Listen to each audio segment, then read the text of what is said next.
भारत को लगता था कि हम तो हर जगह से सुरक्षित हैं। समुद्र के रास्ते सेना को लेके लोगों के लिए बहुत कॉस्टली पड़ता, एक तरीके से फिजिबल नहीं था। हिमालय की चढ़ाई करके और उसकी ठंड से बचते बचाते सेना लेके कोई विदेशी आया भी तो उसके अंदर युद्ध करने की ताकत बचेगी नहीं। तो यहां के लोगों को लगता था कि उन्हें किसी चीज का डर नहीं, और यहां पर सब अपने आप में बहुत ही खुश थे।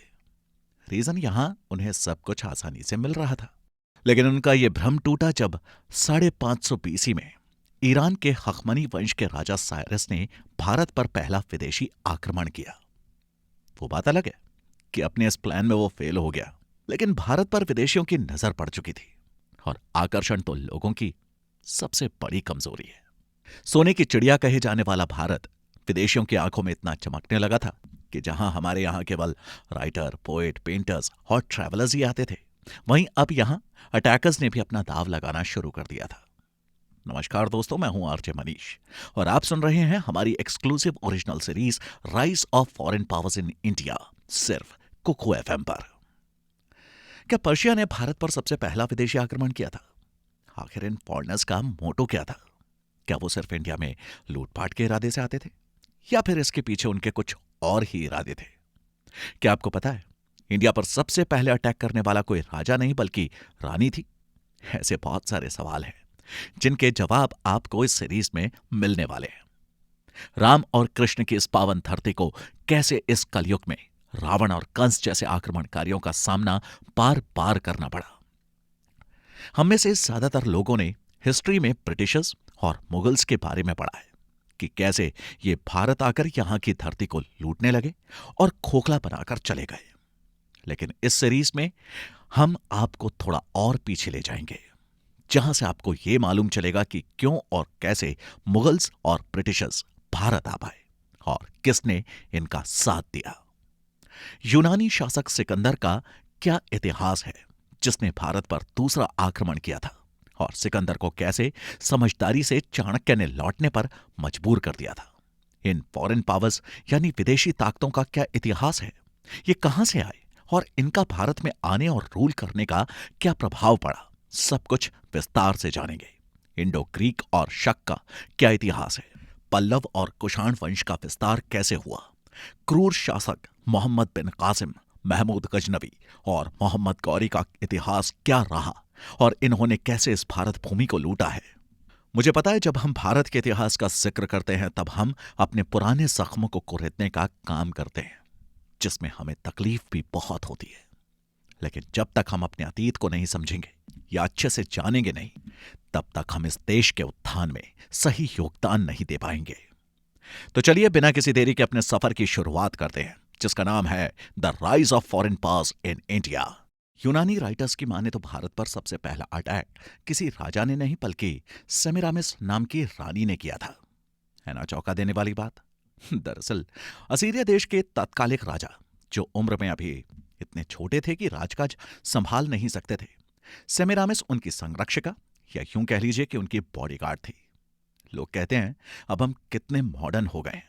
देखो तो, आज की औरतें केवल घर तक ही लिमिटेड नहीं है, अब तो वो मर्दों के साथ कंधे से कंधा मिलाकर चलती हैं। घर और बाहर हर जगह उन्हें बराबर का दर्जा दिया जाता है। लेकिन अगर आप हमारे इतिहास में जरा झांक कर देखें, तब आपको पता चलेगा उस टाइम की लेडीज के पास ज्यादा पावर थी, जिसका सबसे बड़ा एग्जाम्पल है सीता स्वयंवर। अब सोच के देखिए, उस जमाने में औरतों को अपना पति खुद चुनने की आजादी थी। गायत्री, लोपा मुद्रा जैसी औरतें यज्ञ करवाती थी। उन्हें परिवार और समाज से रिलेटेड सारे फैसले लेने की आजादी थी। खैर, हम अपनी कहानी में आगे बढ़ते हैं। दोस्तों, सेमिरामिस, जो कि असीरिया देश के राजा की बॉडीगार्ड थी, उन्होंने सबसे पहले भारत पर आक्रमण किया था। स्टार्टिंग की कुछ लड़ाइयां उनकी सत्यव्रत नाम के राजा के साथ हुई थी, जिसमें वो लगातार जीत भी हासिल कर रही थी। लेकिन क्योंकि वो अपने राजा की एक बॉडीगार्ड भी थी, तो पूरी तरह से युद्ध पर ध्यान देना उनके लिए पॉसिबल नहीं हो पा रहा था। फाइनली बैटल के ठीक एक रात पहले उन्हें खबर आती है कि उनके राजा पे कोई हमला होने वाला है, इसलिए उन्हें जल्दी ही असीरिया वापस आना पड़ेगा। जिसके चलते पूरा ध्यान न होने की वजह से वो सत्यव्रत के साथ का आखिरी युद्ध हार जाती है। सत्यव्रत की गज सेना, मतलब उनकी जो एलिफेंट वॉरियर्स थे, उन्होंने सेमिरामिस की सेना को हरा दिया था। और इसी हार के साथ उन्हें अपने देश वापस जाना पड़ा। भले ही रानी बैटल हार गई हो, लेकिन पहले के कुछ युद्धों में उन्होंने सत्यव्रत की सेना के चक्के छुड़वा दिए थे। ये बात लगभग 1811 से 1806 बीसी की मानी जाती है। लेकिन दिक्कत यह है कि कोई ये नहीं मानता कि ऐसा भी कभी कोई युद्ध हुआ था। और क्योंकि इसका कोई प्रूफ भी नहीं है हमारे पास, तो इसे भारत के इतिहास के पन्नों में दर्ज भी नहीं किया गया। लेकिन इसका मतलब ये नहीं कि ऐसी कोई रानी नहीं थी। रानी भी थी और उन्होंने बहुत सारे युद्ध भी किए। बस भारत के इतिहासकारों ने इसकी कहीं भी कोई पुष्टि नहीं की कि राजा सत्यव्रत के साथ उनका कोई युद्ध हुआ था या नहीं। उन इतिहासकारों का यह मानना था कि उस टाइम पे यह पॉसिबल ही नहीं था कि कोई रानी शासिका, जो कि एक संरक्षिका भी थी, इतनी बड़ी सेना लेके युद्ध के लिए कैसे आ सकती थी।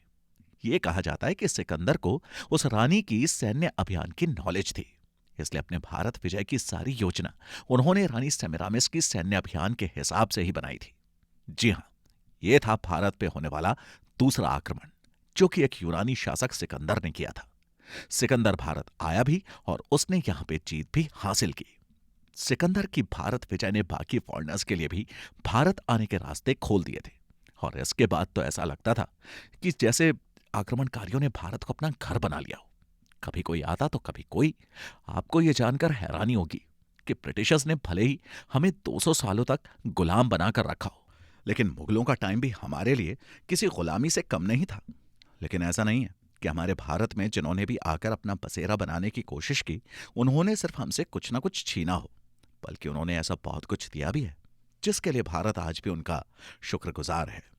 आपने मौर्य वंश के बारे में तो सुना ही होगा, और अगर आप उन्हें जानते हैं तो जाहिर सी बात है आपको चाणक्य के बारे में भी पता ही होगा। वैसे शायद ही कोई हो जिसे चाणक्य के बारे में पता ना हो। जब सिकंदर भारत आया तो भारत के लोगों में अफरा तफरी मच गई। अब आपको लग रहा होगा कि ऐसा क्यों? अरे, सिकंदर को लेकर यह बात फैली थी कि वो कभी कोई युद्ध हारा नहीं और उसका दुनिया जीतने का सपना है, जिसके लिए अब वो भारत पर आक्रमण करने वाला है। इसलिए सिकंदर के आते ही सिंध की सेना घबरा जाती है। उन्हें लगा सिकंदर आया है तो तबाही मचा के ही जाएगा। तो सेना का डर खत्म करने के लिए चाणक्य ने चंद्रगुप्त को सलाह दी कि हमें कुछ ऐसा करना होगा कि हमारी सेना का आत्मविश्वास फिर से बढ़ जाए और सिकंदर की सेना में थोड़ी अफरा तफरी मच जाए। और इसके लिए उन्होंने योजना बनाई कि चंद्रगुप्त भेष बदलकर उनकी सेना में जाएगा। चंद्रगुप्त ने ठीक वैसा ही किया जैसा कि गुरु चाणक्य ने सुझाव दिया था। वो सिकंदर की सेना का रूप बनाकर उसकी सेना में जाते हैं और हर सैनिक से सिर्फ एक ही बात कहते हैं, मैंने सुना है कि भारत में बहुत बड़े बड़े हाथी हैं, हवा से भी तेज दौड़ने वाले घोड़े हैं, और उनके पैदल सैनिक तो इतने बलवान हैं कि 20-20 लोगों को एक साथ मार सकते हैं। ऐसे ही न जाने कितनी बड़ाइयां की गई सिकंदर की सेना में, जिसका अंजाम यह हुआ कि उस सेना का मनोबल बिना युद्ध किए ही टूटने लगा और सिकंदर की सेना ने आगे जाने से मना कर दिया और सिकंदर अपनी सेना को लेकर वापस लौट गया। आपको जानकर हैरानी होगी कि सिकंदर के बाद सेल्यूकस ने दोबारा भारत पर अटैक किया था। सेल्यूकस सिकंदर का सेनापति था और सिकंदर की डेथ के बाद जब उसका युद्ध चंद्रगुप्त मौर्य से होता है और युद्ध का परिणाम यह था कि सेल्यूकस हार जाता है। चंद्रगुप्त बाद में सेल्यूकस की बेटी से शादी कर लेता है। इस कहानी को पूरी विस्तार से हम आपको आने वाले एपिसोड्स में बताएंगे कि आखिर कैसे मौर्य साम्राज्य और सेल्यूकस का आमना सामना हुआ। और कई लोगों का तो यह भी मानना था कि युद्ध सेल्यूकस से नहीं, सिकंदर से हुआ था। आखिर इस बात में कितनी सच्चाई है, आगे हम विस्तार से चर्चा करेंगे। रानी सेमिरामिस के भारत पर अटैक करने की स्टोरी को बहुत सारे हिस्टोरियंस ने इनकार कर दिया, क्योंकि उनके पास कुछ खास प्रूफ्स नहीं थे। इसलिए भारत पर आक्रमण करने वालों की लिस्ट में से इनको हटा दिया गया। तो इस लिस्ट में सबसे टॉप पर आते हैं पर्शियंस। इन लोगों की लाइफ खुद के देश में ज्यादा कुछ खास चल नहीं रही थी, पूरी तरह से खाली बैठे थे। अब राजा है, सैनिक भी है, तो कुछ ना कुछ करने की इन लोगों को खुजली होने लगी। तो सोचा कि चलो कहीं लॉन्ग वेकेशंस के लिए चला जाए, और पर्शिया के राजा साइरस अपनी सेना को लेकर निकल पड़ते हैं एक लंबे हॉलिडे पर। घूमते घामते ये पहुंच गए भारत की सीमा पर, जहां पर नो एंट्री का बोर्ड साफ साफ लगा हुआ था। लेकिन बताया ना, खाली बैठे हुए थे, और खाली दिमाग शैतान का घर होता है। नो एंट्री का बोर्ड देखकर इन्हें शैतानी सूझी और अपनी सेना को लेकर ये भारत की सीमा में एंट्री कर गए। और एंट्री करते ही उन्हें ऐसा लगा कि हम तो यहीं के हैं, ये तो हमारी ही जमीन है और हमें यहां से भगाया गया था, और अब तो हम अपना हक वापस लेके रहेंगे। क्या यह वाकई में सच था? तो अगर आपको यह जानना है तो इसके लिए आपको हमारे साथ हमारे वैदिक टाइम में चलना पड़ेगा, राम और कृष्ण के टाइम से भी पीछे। हम आपको जो बताने जा रहे हैं वो ऋग्वेद में लिखी उन 10 राजाओं के युद्ध की कहानी है जो देवताओं और असुरों के बीच हुई थी। और इन लोगों का ये लगभग 10 लोगों का ग्रुप था जो राजा सुदास से लड़ रहे थे। बहुत दिनों के युद्ध के बाद राजा सुदास असुरों के कुछ ग्रुप्स को हरा देते हैं, और जब असुरों का यह ग्रुप हार जाता है तो इन्हें इंडिया से बाहर भेज दिया जाता है। अब आप लोगों के मन में यह सवाल आ रहा होगा कि इंडिया से गए तो पाकिस्तान या अफगानिस्तान जाते, ये ईरान कैसे पहुंच गए? देखिए, हमारे भारत के टुकड़े तो अब जाकर हुए हैं ना। गांधार के टाइम तक तो हमारी टेरिटरी अफगानिस्तान तक थी, और पाकिस्तान तो तब था ही नहीं। तो अफगानिस्तान के बाद का जो एरिया आता है वो है ईरान यानी कि पर्शिया का। इसलिए राजा सुदास से जो ट्राइब्स हार गए थे उन्हें उस एरिया से आगे जाना पड़ा, यानी कि उन्हें ईरान में अपना बसेरा ढूंढना पड़ा। आप में से बहुत लोगों को यह लग रहा होगा कि यह तो माइथोलॉजी है, पुराणों से रिलेटेड है, क्या सच क्या झूठ हमें क्या पता। लेकिन बात सच है, क्योंकि जब आप पर्शिया के कल्चर को देखेंगे तो आपको इस बात में सच्चाई जरूर नजर आएगी। पर्शिया की एक बुक है अवेस्ता। उस बुक को अगर आप पढ़ेंगे तो आप उसमें पाएंगे कि जो देव हैं वो उनके लिए विलेन हैं। उस बुक में उन लोगों ने असुरों का वर्णन ज्यादा किया है। वहीं हमारे यहां इसका उल्टा है। हमारे यहां देवताओं की पूजा होती है, असुरों की नहीं। लेकिन दोनों ही ब्रह्मा, विष्णु और शिव को मानते हैं। दोनों ही अग्निदेव को बहुत महत्व देते हैं। उनकी बुक और हमारी बुक के सारी स्टोरीज और वर्ड्स भी सिमिलर हैं। और क्या आपको पता है कि पहले के टाइम के पारसी जनेऊ पहनते थे, और वो लोग यज्ञ भी करते थे। भले ही वो ग्रुप वहां यानी कि ईरान चले गए थे, लेकिन बाद में उन लोगों के संबंध आपस में बहुत ही अच्छे हो गए थे। अब आपको ये लग रहा होगा कि जब दोनों के रिलेशंस बहुत अच्छे हो गए थे तो इन्होंने यानी कि ईरान ने भारत पर आक्रमण क्यों किया? दरअसल पर्शिया भी 2 पार्ट्स में डिवाइड हो गया था। उसमें से एक तो शांत प्रवृत्ति के थे, लेकिन कुछ थे जिनके मन में अभी भी बदले की भावना पनप रही थी। और धीरे धीरे जैसे समय का पहिया घूमा, बदले की भावना पीढ़ी दर पीढ़ी आगे बढ़ती गई। और अब हम पहुंच गए हैं उस काल में जब उत्तर वैदिक काल अपनी समाप्ति की ओर था। और इस टाइम तक भारत 16 महाजनपदों में डिवाइड था, और आए दिन यहां पर सत्ता को लेकर संघर्ष होते रहते थे। वहीं भारत के मगध महाजनपद ने नॉर्थ के ज्यादातर हिस्से में अपना शासन शुरू कर दिया था। लेकिन भारत का नॉर्थ वेस्ट एरिया जो गांधार और कंबोज महाजनपद का एरिया था वो अच्छे तरीके से रूल नहीं कर रहा था। मगध बाकी महाजनपदों के कंपैरिजन में वीक भी था। भारत का बाकी हिस्सा तो समुद्रों और पहाड़ों से घिरा हुआ था। सिर्फ नॉर्थ वेस्ट एरिया ऐसा था जहां से विदेशी आक्रमण होने की हमेशा ही संभावना बनी रहती थी। इसीलिए 551 बीसी में साइरस प्रथम ने रेगिस्तान के रास्ते से होते हुए भारत पर आक्रमण किया, लेकिन वो कामयाब नहीं हो सका। साइरस की डेथ के बाद उसका बेटा कभी भी भारत नहीं आ पाया, क्योंकि वो अपने टाइम पर वहीं के राज्यों से युद्ध करने में बिजी था। लेकिन 516 बीसी में डेरियस यानी कि दारा प्रथम ने जब आक्रमण किया तो उसे कामयाबी हासिल हुई। पर्शिया का भारत पर यह फर्स्ट सक्सेसफुल अटैक था। डेरियस के यूनानी सेनापति स्काइलेक्स ने सिंधु नदी से भारतीय समुद्रों में उतरकर अरब और मकरांद तटों का भी पता लगाया। डेरियस के भारत आक्रमण के बाद जब उसने गांधार, कंबोज, वेस्ट पंजाब और सिंध को जीता तो उसे पर्शिया कंट्री का 20th स्टेट माना गया। और क्या आप विश्वास करेंगे कि जीतने के बाद डेरियस को इन स्टेट से टैक्स के रूप में 360 फारसी गोल्ड कॉइन्स मिलते थे। डेरियस फर्स्ट के बाद हकमनी साम्राज्य में ऐसा कोई नहीं था जो इतने बड़े साम्राज्य को संभाल सके। और इसी का नतीजा था कि 360 बीसी से लेकर 331 बीसी तक शासन कर रहे डेरियस थर्ड को यूनानी सम्राट सिकंदर ने 30 सितंबर 331 बीसी में अर्बेला के युद्ध में हरा दिया। और इसके बाद तो आपको अंदाजा हो ही गया होगा कि क्या हुआ होगा। भारत और ईरान का कांटेक्ट लगभग 200 सालों तक था, जिसकी वजह से भारत और ईरान के बीच बिजनेस और कमर्शियल रिलेशनशिप्स डेवलप हुए। लेकिन इनके कल्चरल रिजल्ट बहुत ही इंपॉर्टेंट थे। ईरानी राइटर्स ने भारत में लिखने की एक नई तरीके को पहचान दिलाई, जिसे खरोष्टी लिपि के नाम से जाना जाता था। यह अरबी की तरह राइट से लेफ्ट की ओर लिखा जाता था। नॉर्थ वेस्ट भारत में अशोक के कुछ शिलालेख इस लिपि में 3rd सेंचुरी ईसा पूर्व में लिखे गए थे, और कुछ ईरानी सिक्के नॉर्थ वेस्ट के एरिया में मिले थे, जिससे हमें यह भी पता चलता है कि ईरान के साथ भारत एक्सपोर्ट इंपोर्ट का भी बिजनेस करता था। उस टाइम पर तो राजाओं ने तो बहुत सारे आर्किटेक्चर डिजाइन भी ईरानी स्टाइल में करवाई थी। कहते हैं कि अगर किसी से कुछ सीखना हो तो सामने वाले की अच्छा ही सीखो। बुरे से बुरे इंसान के अंदर भी कुछ ना कुछ अच्छा होता ही है। इसलिए हमने भी ईरानियों से लिखने की कुछ नई टेक्निक, आर्किटेक्चर आर्ट सीखा और एक बिजनेस रिलेशनशिप भी डेवलप किया।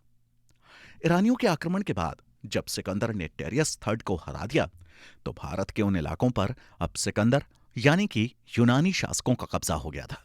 लेकिन इस बार यह आक्रमण सिर्फ यहीं तक सीमित नहीं रहने वाला था। सिकंदर बहुत ही बहादुर, चालाक और एम्बिशियस राजा था, जिसे पूरी दुनिया जीतनी थी। वो सिंध के उसी इलाके तक कैसे रुक सकता था? अब तक मगध भी अपनी पकड़ मजबूत बना चुका था, लेकिन नॉर्थ वेस्ट के राजाओं में अभी भी अकल नहीं आई थी। वो छोटी छोटी बातों और छोटे छोटे जमीन के टुकड़ों के लिए हमेशा आपस में लड़ाई किया करते थे, जिसका फायदा विदेशी उठा रहे थे। ईरान तो एक बार आक्रमण कर चुका था, अब भारत में घुसपैठ करने की बारी यूनान की थी और सिकंदर को मौके का फायदा उठाना बहुत अच्छे से आता था। जिस तरह उसने डेरियस थर्ड की विशाल सेना को अपने कुछ घुड़सवारों के साथ मिलकर युद्ध में हरा दिया था, इससे हम अंदाजा लगा सकते हैं कि अब इंडिया के नॉर्थ वेस्ट एरिया का क्या हाल होने वाला था।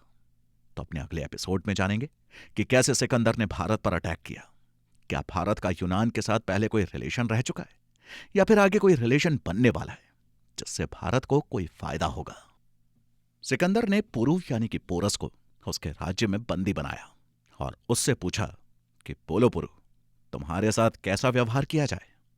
इस पर राजा पोरस ने गर्व से सर उठाकर कहा, बिल्कुल वैसा जैसा एक राजा हारे हुए राजा के साथ करता है। सिकंदर फिर पूछता है कि अगर मैं तुम्हें छोड़ देता हूं तो क्या तुम मेरे सामने अपना सर झुकाओगे।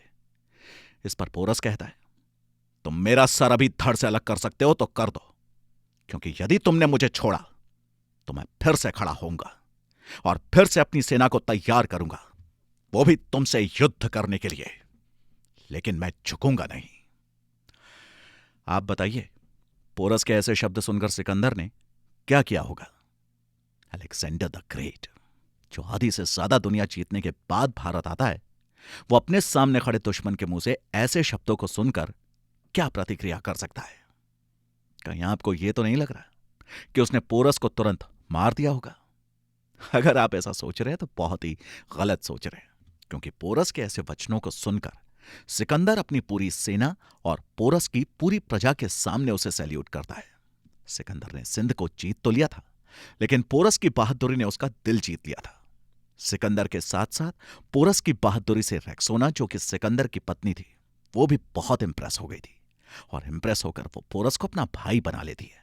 फिर सिकंदर और रेक्सोना ये डिसाइड करते हैं कि वो सिंध राज्य पर पोरस का ही अधिकार रहने देंगे, लेकिन वो पोरस से ये वादा चाहते थे कि अब वो उनकी हेल्प भारत के मगध राज्य पर अधिकार करने में करे। पोरस को कुछ समझ में नहीं आता कि वो क्या करे। वहीं दूसरी ओर तक्षशिला के प्रोफेसर चाणक्य को इस बात की खबर लग जाती है कि सिकंदर अब ब्यास नदी को क्रॉस करके अंदर आने की योजना बना रहा है। अब यहां पर आप लीजिए थोड़ा सा पॉज, क्योंकि आगे की कहानी समझने के लिए हमें थोड़ा सा पीछे जाना पड़ेगा, ये जानने के लिए कि सिकंदर यहां तक पहुंचा कैसे। इंडिया पर अटैक का प्लान तो उसकी लिस्ट में सबसे लास्ट में था, तो बीच में कैसे भारत उसके रेडार में आ गया। तो आगे बढ़ने से पहले चलिए यह जानते हैं कि आखिर ये सिकंदर था कौन। बहुतों से सुना है कि सिकंदर बहुत ही सनकी था, पूरी दुनिया को जीतने की सनक सवार थी उस पर। सिकंदर का जन्म 20 जुलाई 356 बीसी मकदूनिया में हुआ था। उसके पिता का नाम फिलिप और माता का नाम ओलंपिया था। ओलंपिया फिलिप की चौथी पत्नी होती है। एक कहानी है कि फिलिप को एक सपना आता है जिसमें वो देखते हैं कि एक थंडर यानी कि बिजली ओलंपिया के पेट में जाकर गिरती है और वहां से एक बेटे का जन्म होता है। इसीलिए कहा जाता था कि सिकंदर ईश्वर का चमत्कार था और ग्रीक गॉड ने तो ओलंपिया को यह वरदान दिया था कि तुम्हारा जो बेटा होगा वो विश्व विजेता होगा, कभी भी कोई भी युद्ध वो हारेगा नहीं। सिकंदर की मां ओलंपिया बहुत ही खूबसूरत थी और उनकी खूबसूरती से मोहित होकर ही राजा फिलिप उनसे शादी कर लेते हैं। लेकिन शादी के बाद उन्हें पता चलता है कि ओलंपिया एक जादूगरनी थी, वो ग्रीक गॉड से बात किया करती थी। फिलिप को ओलंपिया से डर भी लगने लगा था। एक बार तो फिलिप ने ओलंपिया को सांप के साथ सोते हुए देख लिया था। कहा जाता था कि उस टाइम पर ग्रीक गॉड सांप के रूप में आते थे। फिलिप ऐसा नजारा देखकर बहुत ही डर जाते हैं और फिलिप को यह भी लगने लगता है कि पता नहीं सिकंदर मेरा ही बेटा है कि नहीं। अपने इस कंफ्यूजन को लेकर वो ओरेकल के पास जाते हैं। अब आप पूछेंगे कि ये जनाब ओरेकल कौन है। ओरेकल ग्रीक में प्रीस्ट या फिर यूं कह लीजिए ज्योतिषी को कहा जाता है, जो फ्यूचर प्रेडिक्ट करते थे। फिलिप भी अपनी प्रॉब्लम्स को लेकर ओरेकल के पास जाते हैं और उनसे पूछते हैं कि सिकंदर उन्हीं का बेटा है या किसी और का। इस पर ओरेकल कहते हैं कि बेटा तुम्हारा है कि नहीं ये तो नहीं बता सकता, लेकिन सिकंदर एक दिन विश्व विजेता बनेगा, बहुत ही महान राजा बनेगा और तुम्हारे वंश का नाम रोशन करेगा। फिलिप ये सुनकर बहुत खुश होते हैं। हालांकि ओलंपिया को लेकर उनका डर खत्म नहीं हुआ था, लेकिन सिकंदर के लिए उनका प्यार जरूर बढ़ गया और इसी के चलते उनकी सारी एकेडमिक एजुकेशन से लेकर युद्ध की सारी शिक्षा का भार उनके गुरु अरस्तु और लियोनाइट्स पर डाल दिया। हाँ, वही अरस्तु जो एक दार्शनिक थे, वही सिकंदर के गुरु भी थे। शायद इसीलिए दुनिया को देखने का नजरिया औरों से बिल्कुल अलग था सिकंदर का। अपनी सारी एजुकेशन कंप्लीट करने के बाद सिकंदर को धुन सवार हो गई कि उसे पूरा विश्व जीतना है।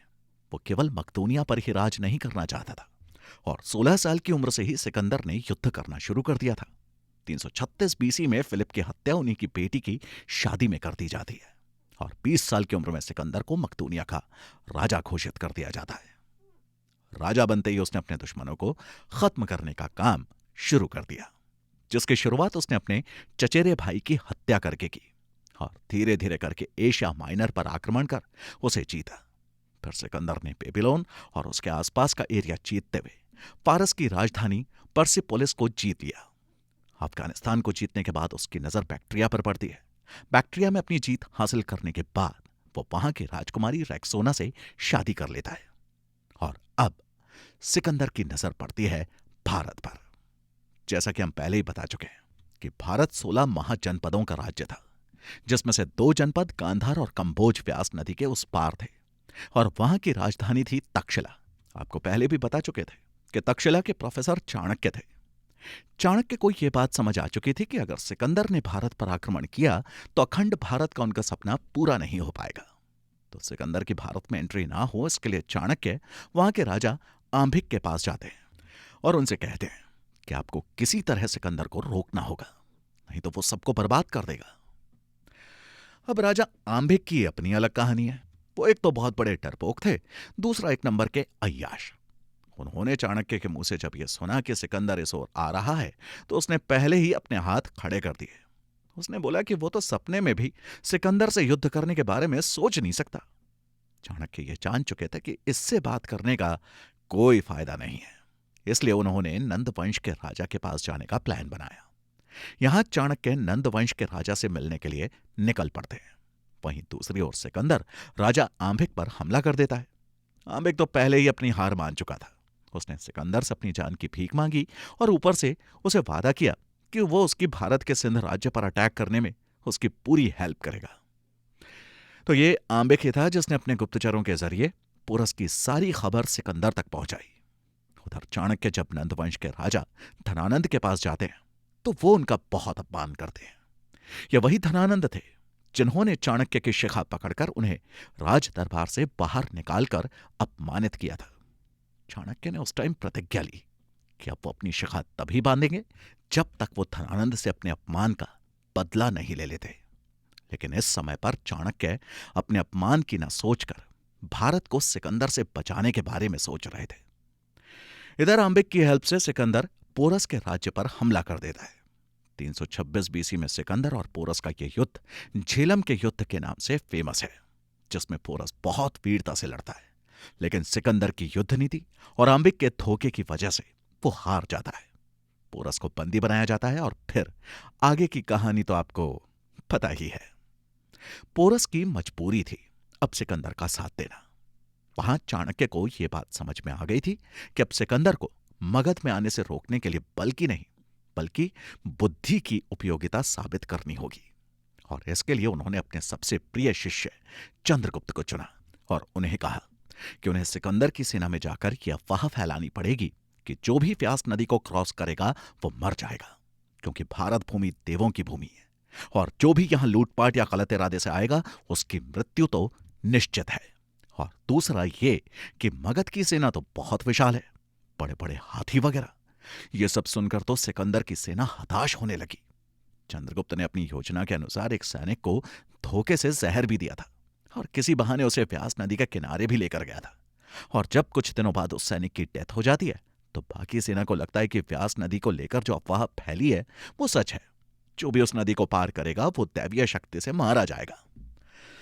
सिकंदर की सेना वैसे भी लगातार युद्ध करते करते थक चुकी थी, इसलिए उसने आगे बढ़ने से मना कर दिया।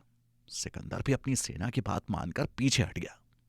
अब सिकंदर ने घर लौटने का प्लान बनाया और वापस जाते हुए जब वो बेबीलोन पहुंचा तो अचानक उसके पेट में दर्द होने लगा और एक हफ्ते की बीमारी के बाद 323 बीसी में 33 साल की उम्र में प्लेग से उसकी डेथ हो गई। बहुतों का मानना है कि उसे एक ऐसा जहर दिया गया था जो धीरे धीरे इंसान को मौत की ओर ले जाता है और बहुत चांसेस है कि यह जहर चाणक्य ने अपने शिष्य चंद्रगुप्त के द्वारा सिकंदर को दिया हो। तो यह थी भारत पर यूनान के आक्रमण की कहानी। सिकंदर के आक्रमण के बाद भारत में यहां की छोटी छोटी रियासतें खत्म हो गई। छोटे छोटे राज्यों को बड़े राज्यों में मिला दिया गया। अब भारतीय सिक्कों पर यूनानी कला की भी छाप पाई जाने लगी। उलूक शैली के सिक्के इसका सबसे बड़ा एग्जाम्पल है। और जहां तक बिजनेस की बात करें तो अब लोगों को सी रूट का पता लग चुका था। लेकिन सबसे बड़ी कामयाबी यह मिली थी कि प्रदेश या व्यक्ति भक्ति की जगह राष्ट्रभक्ति ने ले ली थी, क्योंकि सिकंदर अपने साथ कई राइटर्स भी लाया था। तो इससे भारत के बारे में लोगों की जिज्ञासा और भी बढ़ने लगी थी। अगले एपिसोड में हम आपको बताएंगे कि और कौन से वो फॉरेनर्स थे जिन्होंने भारत पर आक्रमण किए। इंडो ग्रीक्स, शक, कुषाण और इंडो सनसनीसियस, क्या था इनका मकसद भारत में आने का? क्या ये ट्रैवलर्स थे और सिर्फ घूमने के लिए इंडिया आए थे, या इन्हें भी लूटपाट ही मचानी थी? जानने के लिए बने रहिए। अभी तक की चर्चा में हमने जाना कि कैसे पहले ईरान और फिर यूनान ने भारत पर आक्रमण किए। यूनानी शासक सिकंदर का अपनी सेना के पीछे हट जाने के कारण भारत के मगध और अन्य राज्य पर आक्रमण करने का सपना अधूरा रह जाता है। वो वापस जरूर आता अगर रास्ते में उसकी डेथ नहीं हुई होती, लेकिन उसका वक्त अच्छा नहीं था और दूसरा चाणक्य की समझदारी की वजह से सब कुछ संभल गया था। नहीं तो जिस प्रकार से आंभी और धनानंद का बिहेवियर था उस हिसाब से लग रहा था कि वो तो चाहते ही यही थे कि भारत पर विदेशियों का राज हो जाए। उस समय तो जैसे राजाओं में एकता ही नहीं थी, उन्हें तो फर्क ही नहीं पड़ता था कि देश में क्या चल रहा है और क्या नहीं। लेकिन चाणक्य के आने से भारत और उसकी जनता को थोड़ी राहत मिली। चाणक्य को भी यह बात समझ में आ गई थी कि उसका अखंड भारत का सपना पूरा करने के लिए उसे एक ऐसे शख्स की जरूरत है जिसे अपनी मातृभूमि से प्यार हो, जिसे अपने देश के अलावा कुछ और मैटर ही ना करता हो। और इसलिए अपने अखंड भारत का सपने को पूरा करने के लिए उसने अपने शिष्य चंद्रगुप्त मौर्य को तैयार किया। सिकंदर की सेना को लेकर चाणक्य ने जो टास्क उसे दिया था, चंद्रगुप्त उसमें पूरी तरह सफल हो गए। और जब चंद्रगुप्त को नंद सभा में हुए चाणक्य के अपमान का पता चला तो फिर उसको काबू कर पाना बहुत ही मुश्किल हो रहा था। और फिर बहुत जल्द चंद्रगुप्त धनानंद को हराकर मगध साम्राज्य का राजा बन जाता है और भारत में शुरू होता है मौर्य काल।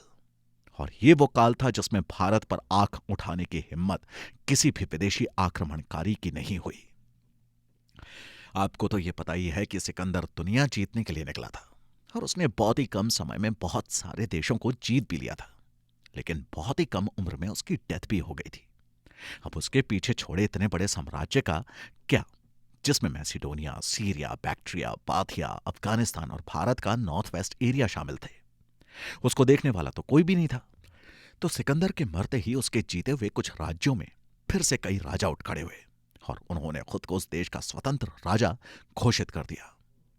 और सिकंदर के ही सेनापति सेल्यूकस ने खुद को उसका उत्तराधिकारी घोषित कर दिया और उसके ज्यादातर राज्यों को वो ही संभाल रहा था। भारत पर आक्रमण न करने का मलाल हमेशा ही सेल्यूकस के मन में रहा और इसीलिए 305 बीसी में वो फिर से अपनी सेना को तैयार करके निकल पड़ता है भारत पर आक्रमण करने के लिए। लेकिन सेल्यूकस को शायद यह पता नहीं था कि जिस भारत पर अटैक करने के लिए वो जा रहा है अब वो भारत नहीं है जिस पर सिकंदर ने आक्रमण करने की सोची थी। अब ये चाणक्य का बनाया भारत था और चंद्रगुप्त मौर्य यहां का राजा था, जिसे हरा पाना सेल्यूकस के बस का नहीं था। और हुआ भी वही। सेल्यूकस चंद्रगुप्त से पूरी तरह हार जाता है। चंद्रगुप्त से हार जाने के बाद सेल्यूकस अपनी बेटी हेलेना की शादी चंद्रगुप्त से करवा देता है और बदले में उसे काबुल, गांधार, हेरान और मकरान जैसे राज्य दहेज में दे देता है और फिर वहां से चला जाता है। अब सेल्यूकस भी बूढ़ा हो रहा था और उसके उत्तराधिकारी इतने काबिल नहीं थे कि वो इतने बड़े साम्राज्य को संभाल सके। इसलिए बैक्ट्रिया में अब सेल्यूकस का कोई अधिकार नहीं रहा और अब वहां का राजा था यूथिडेमस। यूथिडेमस वहां के राजा टियोडोटस सेकंड को मारकर राजा बना था। आपको पहले ही बताया गया था कि सिकंदर और फिर सेल्यूकस के बाद ऐसा कोई नहीं था जो दूर फैले राज्यों को संभाल सके। इसलिए वहां पर कोई भी उठ खड़ा होता और खुद को वहां का राजा घोषित कर देता। लेकिन यूथिडेमस, जो एक यवन यानी कि ग्रीक था, जो कि एक काबिल योद्धा था, जिसके राजा बनते ही बैक्ट्रिया का शासनकाल बहुत ही स्मूथली चलने लगा। यूथिडेमस का बेटा था डेमेट्रियस। क्योंकि बैक्ट्रिया अब एक स्वतंत्र राज्य था और यूथिडेमस बहुत ही अच्छी तरह से वहां का काम संभाल रहा था, तो वो अपने बेटे को भारत पर अटैक करने के लिए भेज देता है। तो डेमेट्रियस भारत का पहला इंडो ग्रीक आक्रमणकारी था और तीसरा विदेशी आक्रमणकारी भी। डेमेट्रियस ने 190 बीसी में भारत पर आक्रमण किया था। पंजाब पर अटैक करके उसके एक बड़े भाग को जीतकर सांकल, जो आज का सियालकोट है, उसे अपना कैपिटल बनाया।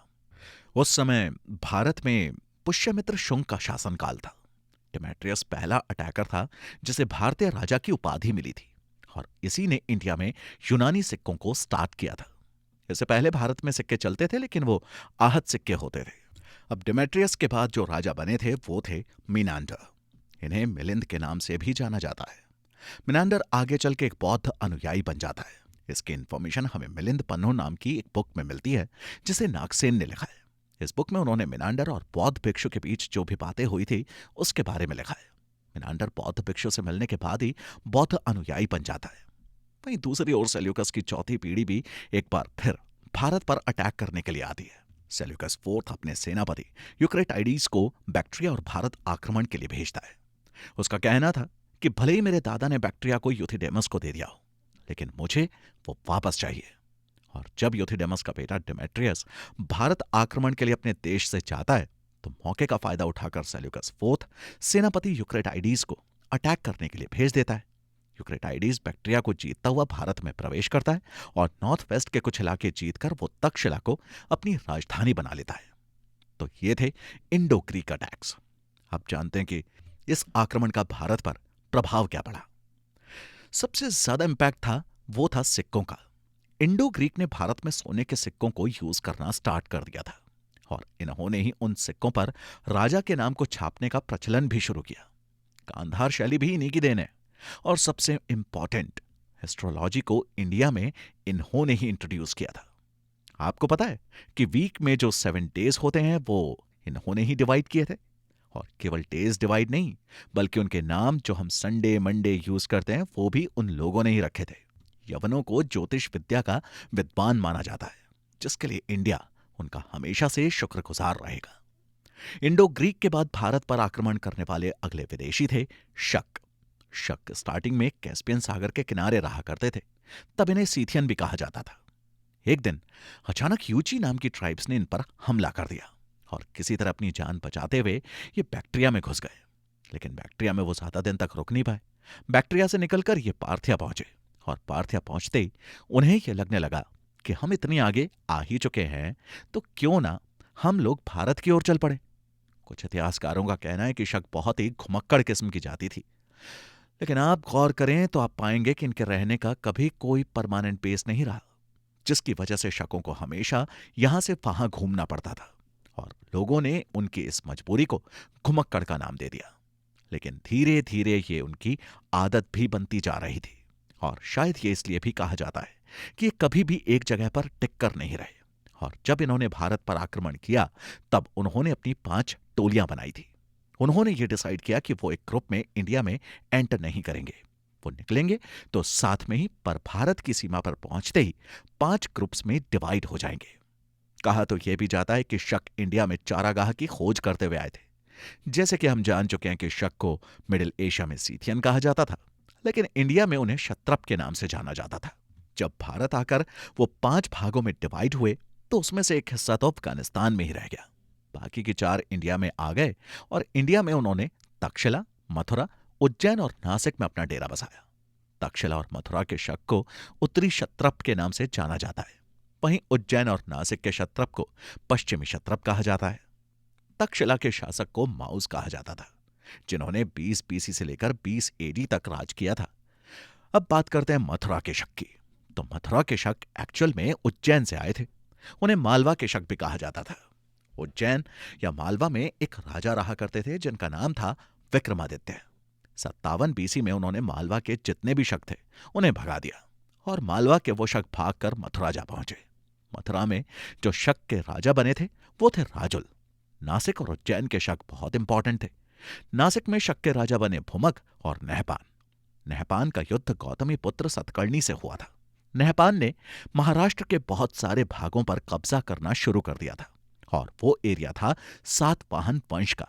जब गौतमी पुत्र सतकर्णी को यह बात पता चलती है तो वो नहपान से युद्ध करते हैं और उनकी हत्या भी करते थे। एक तो उन्हें रहने की जगह मिल गई थी, ये नहीं कि शांति से वहां अपनी लाइफ स्पेंड करते, पर नहीं। खैर, अब बचे उज्जैन के शक। इनमें से सबसे मेन राजा जो था वो थे रुद्रदामन। रुद्रदामन ने 130 एडी से 150 एडी तक वहां राज्य किया। रुद्रदामन ग्रामर, पॉलिटिक्स, म्यूजिक और फिलॉसफी के बहुत बड़े जानकार थे। शक के साम्राज्य को चंद्रगुप्त विक्रमादित्य ने 4वीं शताब्दी में तहस नहस कर दिया था। चंद्रगुप्त विक्रमादित्य ने शक के आखिरी राजा रुद्रसिंह थर्ड को हराकर मार डाला था। उज्जैन के शकों का विनाश हो चुका था। यह था इंडो ग्रीक यानी कि यवन और शक के भारत आक्रमण का इतिहास। अपने अगले एपिसोड में हम आपको कुषाण और पल्लव वंश के बारे में बताएंगे और इसी के साथ कैसे भारत पे अरबों के शासक ने हमला किया। कुषाण वंश का इंडियन हिस्ट्री में बहुत ही इंपॉर्टेंट रोल रहा है। शकों के आखिरी राजा की मृत्यु के बाद शक वंश के किसी भी उत्तराधिकारी ने फिर से उठकर भारत पर आक्रमण करने के बारे में नहीं सोचा। गौर करने वाली बात यह है कि ये जो भी आक्रमण हो रहे थे मौर्य उत्तर काल में ही हो रहे थे, यानी कि जब मौर्य शासन डिक्लाइन हो चुका था। तो क्या हम ये मान लें कि मौर्यों के बाद से कोई भी ऐसा राजा भारत को नहीं मिल पाया जो विदेशियों से इसकी रक्षा कर सके? नहीं, ऐसा बिल्कुल नहीं है। बहुत सारे प्रतापी राजा हुए हैं, लेकिन प्रॉब्लम आती थी एक अच्छे संचालक की।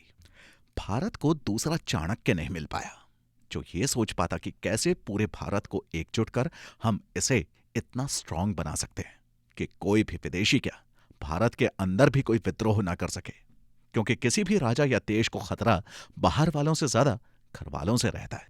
पोस्ट मौर्य के समय भारत की सिचुएशन फिर वैसी ही हो गई थी जो स्थिति सिकंदर के आक्रमण के समय थी। विदेशियों को भी ये बात पता थी कि चाणक्य और मौर्य शासनकाल में भारत पर हमला करने की भी सोच रखना बहुत ही बड़ी बेवकूफी होगी, लेकिन जैसे ही उन्हें मौका मिला उन्होंने बिना एक पल गवाए आक्रमण की तैयारी शुरू कर दी। पोस्ट मौर्य एम्पायर का यह तीसरा विदेशी आक्रमण था जिसे पल्लव वंश ने किया था और भारत के इतिहास में यह 5वां विदेशी आक्रमण था। पल्लव मिडिल एशिया के पार्थिया जो कि आज का ईरान है वहां से आए थे और भारत में एंट्री करते ही उन्होंने तक्षशिला को अपनी कैपिटल बनाया। पल्लव वंश के जिस राजा ने भारत पर आक्रमण किया था उनका नाम गोंडोफर्नीस था। वैसे पल्लव वंश के जो संस्थापक थे उनका नाम मिथ्राडेटस था, जिन्होंने 171 बीसी से 130 बीसी तक राज्य किया। लेकिन जो गोंडोफर्नीस था वो पल्लव वंश का मेन राजा था जिसने 20 एडी से 41 एडी तक राज किया। गोंडोफर्नीस के ही टाइम पर सेंट थॉमस क्रिश्चियन रिलीजन का प्रचार करने या यूं कहें उसकी मार्केटिंग करने इंडिया आया था और अपने रिलीजन का प्रचार करते हुए जब वो साउथ के तमिलनाडु स्टेट में पहुंचा तो वहां के लोगों को लगा कि यह हमारे कल्चर को फिनिश करने आया है और अगर यह जिंदा रहा तो संस्कृति को तहस नहस कर देगा, इसलिए तमिलनाडु के लोग उसे मार डालते हैं। पल्लव वंश का यह बहुत ही इंपॉर्टेंट इंसिडेंट है, लेकिन यह वंश इंडिया में बहुत ज्यादा दिनों तक सरवाइव नहीं कर पाया क्योंकि कुषाण वंश जो भारत पे होने वाला अगला विदेशी आक्रमण था उन्होंने ही इंडिया में पल्लव वंश का अंत कर दिया। कुषाण वंश बहुत ही टाइम से भारत आने की सोच रहे थे, वो रास्ते में ही था कि पता चलता है कि पल्लव वंश के राजा पहले ही आ चुके हैं, इसलिए कुषाणों ने आते ही सबसे पहले पल्लव वंश का ही खात्मा कर दिया और इतना ही नहीं, कुषाणों ने भारत में आने से पहले रास्ते में पड़ने वाले हर एक राज्य पर हमला किया और उन्हें जीता भी। अब सवाल ये उठता है कि ये आखिर कुषाण हैं कौन? आपको याद होगा, जब हम आपको शकवंश के बारे में बता रहे थे तो हमने जाना था कि कैस्पियन सागर के पास उन पर किसी ह्यूची नाम के ट्राइबल्स ने अटैक कर दिया था। तो कुषाण समुदाय उन्हीं ह्यूची ट्राइबल्स का एक पार्ट था। दरअसल हुआ यूं कि जब उन लोगों ने शक वंश को वहां से भगा दिया तो वो लोग भी वहां रहने लगे, और वो लोग वहां कुछ ही दिन रहे होंगे कि पीछे से हींगनू नाम की सेना ने उन पर अटैक कर दिया और फिर से इन लोगों को भागना पड़ा। और भागते भागते जो कुषाण थे वो दो पार्ट में डिवाइड हो गए, जिसमें से एक ग्रुप तो उनका तिब्बत की ओर निकल गया और दूसरा ग्रुप जो पहले भारत आने की सोच के बैठा था, भारत की ओर निकल पड़ा।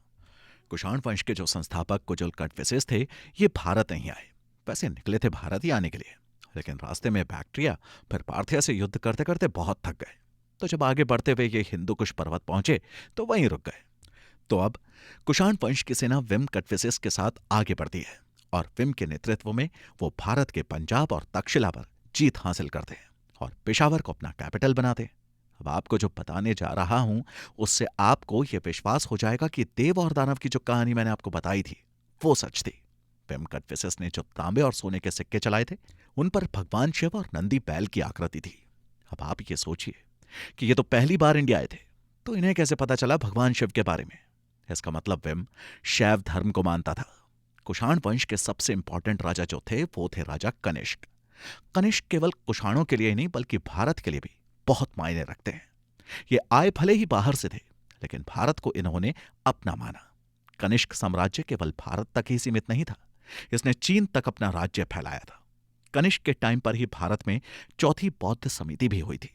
जी हां, भले ही कनिष्क के पापा शिव धर्म को मानते थे, लेकिन कनिष्क बौद्ध धर्म को मानता था और बौद्ध धर्म के प्रचार प्रसार के लिए उसने बहुत सारे काम भी किए। वो खुद भी भिक्षा लेने चीन गया था। कनिष्क ने अपने टाइम पर मथुरा को अपनी राजधानी बना लिया था।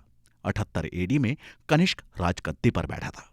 कुषाण वंश के आक्रमण ने भारत पर जो प्रभाव डाले वो कुछ हद तक भारत के लिए फायदेमंद भी सिद्ध हुए, क्योंकि मौर्यों के बाद कुषाण ही थे जिन्होंने पूरे भारत को एक धागे में बांध के रखा था।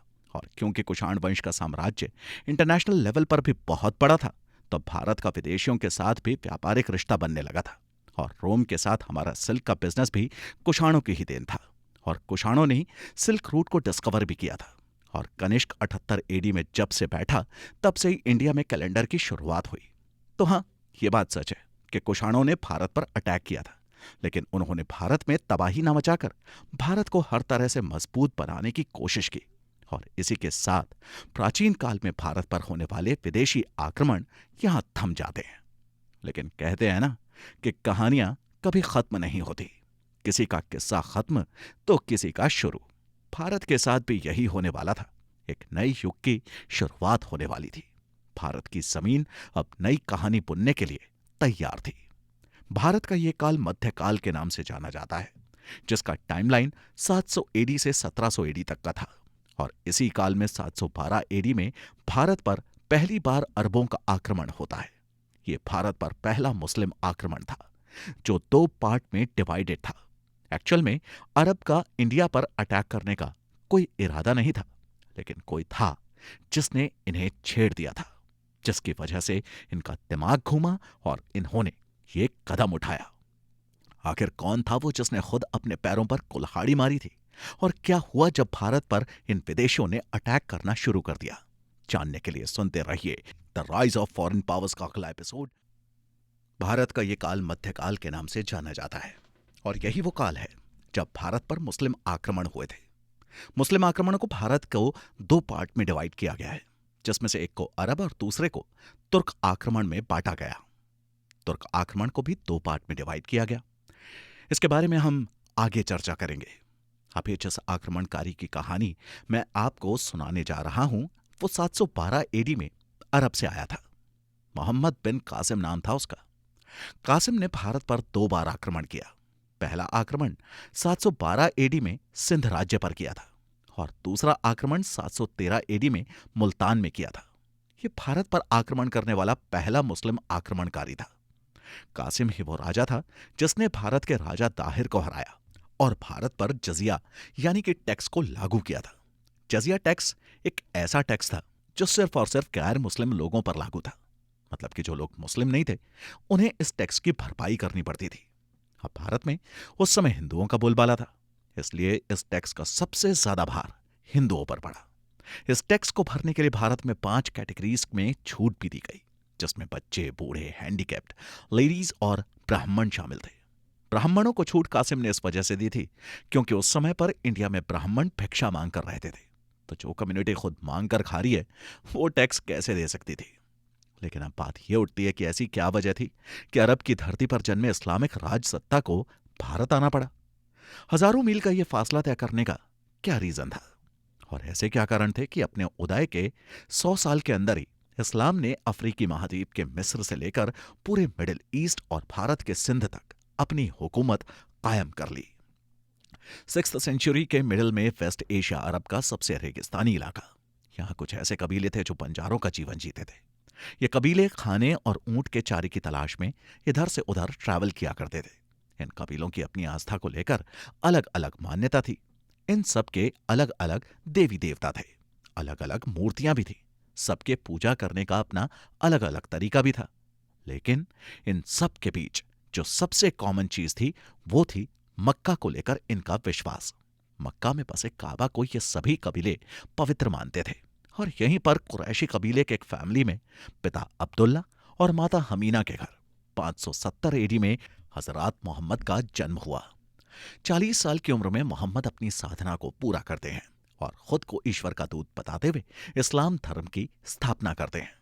पैगंबर साहब जब इस्लामिक धर्म का प्रचार कर रहे थे तो उन्होंने मक्का की मूर्ति पूजा का खूब विरोध किया और बहुत सारे भगवानों को मानने वाली विचारधारा का भी विरोध किया। और इसका नतीजा ये निकला कि जो लोग इसका विरोध कर रहे थे उन्होंने पैगंबर साहब और उनको फॉलो करने वालों को मक्का छोड़ने पर मजबूर कर दिया और उन्हें 622 एडी में मक्का छोड़कर मदीना जाना पड़ा। वहां जाने पर भी उन्होंने इस्लाम का प्रचार प्रसार करना छोड़ा नहीं, और देखते ही देखते उनके इतने फॉलोवर्स हो गए कि उन्होंने तो एक बहुत बड़ी सेना ही तैयार कर ली।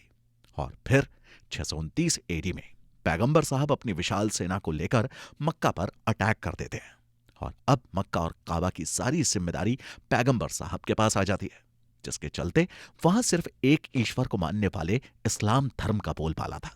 पैगंबर की डेथ के बाद अब खलीफाओं ने इस्लाम धर्म की सारी जिम्मेदारी अपने ऊपर ले ली। उनका सिर्फ एक मकसद था कि उन्हें पूरी दुनिया में इस्लाम धर्म को बसाना है। भारत के बारे में उन लोगों ने अपने अरबी व्यापारियों से बहुत कुछ सुना था, जिसके चलते उन्हें लगता था कि अगर उन्होंने भारत पर अपनी पकड़ बना ली तो पूरी दुनिया में अपना परचम लहराना बहुत ही आसान हो जाएगा। भारत की धन संपदा उनके लिए सेंटर ऑफ अट्रैक्शन थी, लेकिन तब तक वो सिर्फ और सिर्फ अपना धर्म ही प्रचार करना चाहते थे, वो भी शांतिपूर्वक। लेकिन बात तब वहां जाकर अटक जाती है जब श्रीलंका के राजा ने उम्मैद खिलाफ के लिए कीमती तोहफों से भरे 8 जहाजों को सिंध के देवल बंदरगाह पर समुद्री लुटेरों द्वारा लूट लिया। सिंध का ये एरिया राजा ताहिर के अंडर था, इसलिए अल हज्जाज बिन यूसुफ ने राजा ताहिर को एक लेटर लिखा जिसमें उन्होंने समुद्री लुटेरों के खिलाफ एक्शन लेने की बात की।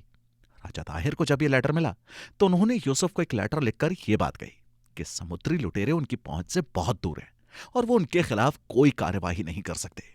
बस फिर क्या था, यूसुफ को लगा कि यह तो उनकी और अरब की बेइज्जती है, और उन्होंने भारत पर अटैक करने की घोषणा कर दी, जिसकी रिस्पॉन्सिबिलिटी उन्होंने अपने दामाद मोहम्मद बिन कासिम को दी। और फिर आगे की कहानी तो आपको पता ही है। कासिम के पास लगभग 15,000 की सेना थी, जिसको उसने 2 पार्ट्स में डिवाइड किया। सेना के एक हिस्से को समुद्री रास्ते से देवल बंदरगाह के लिए रवाना किया और दूसरे हिस्से के साथ वो खुद जमीनी रास्ते से सिंध पर अटैक करता है। कासिम ने बहुत तबाही मचाई। उसने ऐलान कर दिया कि सिंध और देवल में रह रहे लोगों को इस्लाम स्वीकार करना पड़ेगा। 17 साल से ऊपर के उन सभी लोगों को कत्लेआम कर दिया गया जिसने इस्लाम को मानने से इनकार कर दिया। और इतना ही नहीं, कासिम ने लुटे हुए खजाने को और बंदी बनाए हुए लोगों को गुलाम बनाकर यूसुफ के पास भेज दिया। राजा ताहिर से युद्ध के बाद जब कासिम जीत जाता है तब वो राजा ताहिर का सर धड़ से अलग कर देता है, और राजा ताहिर के सर के साथ वो उनकी दोनों बेटियों को भी तोहफे के रूप में खलीफाओं के पास भिजवा देता है। कासिम भारत में 3 साल तक था। वो यहां पे अरब साम्राज्य का प्रचार कर ही रहा था कि उसे खबर मिलती है कि यूसुफ और खलीफा अल वलिद प्रथम की डेथ हो गई है और जो नए खलीफा थे उन्होंने कासिम को बंदी बनाकर वापस लाने का ऑर्डर दे दिया और उसे मृत्यु दंड भी दिया गया। अरबों के इस आक्रमण का भारत पर यह प्रभाव पड़ा कि भारत में पहली बार इस्लामिक धर्म की नींव पड़ी और मानवता का नरसंहार भी हुआ। भारतीय संस्कृति के साथ साथ यहां की धन संपदा का भी विनाश हुआ। अरबों के बाद भारत पर तुर्कों का आक्रमण हुआ, जिसमें सबसे पहले महमूद गजनवी का नाम सामने आता है। महमूद गजनवी एक ऐसा आक्रमणकारी था जिसने भारत पर 1001 एडी से 1027 एडी तक के कार्यकाल में एक या दो बार नहीं बल्कि 17 बार आक्रमण किया। गजनवी का सिर्फ और सिर्फ एक ही मोटो था और वो था भारत को लूटना। वो यहां से खजाने को लूटता और अपने देश ले जाता। इसके अलावा उसका और कोई उद्देश्य नहीं था। इसका सबसे फेमस अटैक जो था वो था सोमनाथ के मंदिर का अटैक। 1025 एडी में उसने सोमनाथ के मंदिर को लूटा था। यह उसका 16वां आक्रमण था। तो क्या गजनवी भारत में सिर्फ आक्रमण ही करना चाहता था? उसने यहीं रहकर अपना साम्राज्य विस्तार करने का विचार क्यों नहीं बनाया? यह सब जानने के लिए हमें सबसे पहले इस तुर्की आक्रमणकारी के बैकग्राउंड को जानना होगा। अलप्तगीन नाम के एक तुर्क सरदार ने अफगानिस्तान में गजनी वंश की स्थापना की। अलप्तगीन का एक गुलाम या यूं कहें कि एक सैनिक होता है जिसका नाम सुबुक्तगीन था। सुबुक्तगीन बहुत ही बहादुर और प्रतिभाशाली था। सुबुक्तगीन से इंप्रेस होकर अलप्तगीन अपनी बेटी की शादी उससे करा देता है और जब यह गुलाम जिसका नाम सुबुक्तगीन है वो बन जाता है गजनी वंश का दामाद। और सुबुक्तगीन जिसने 977 एडी से 997 तक शासन किया, पहला तुर्की शासक था जिसने भारत पर आक्रमण किया। 986 एडी में सुबुक्तगीन ने राजा जयपाल, जो कि पंजाब के शाही वंश के थे, उन पर आक्रमण कर दिया था। पंजाब का वो हिस्सा जो आज पाकिस्तान में है। 997 एडी में सुबुक्तगीन की डेथ के बाद उसका बेटा गजनवी इस वंश का राजकाज संभालता है।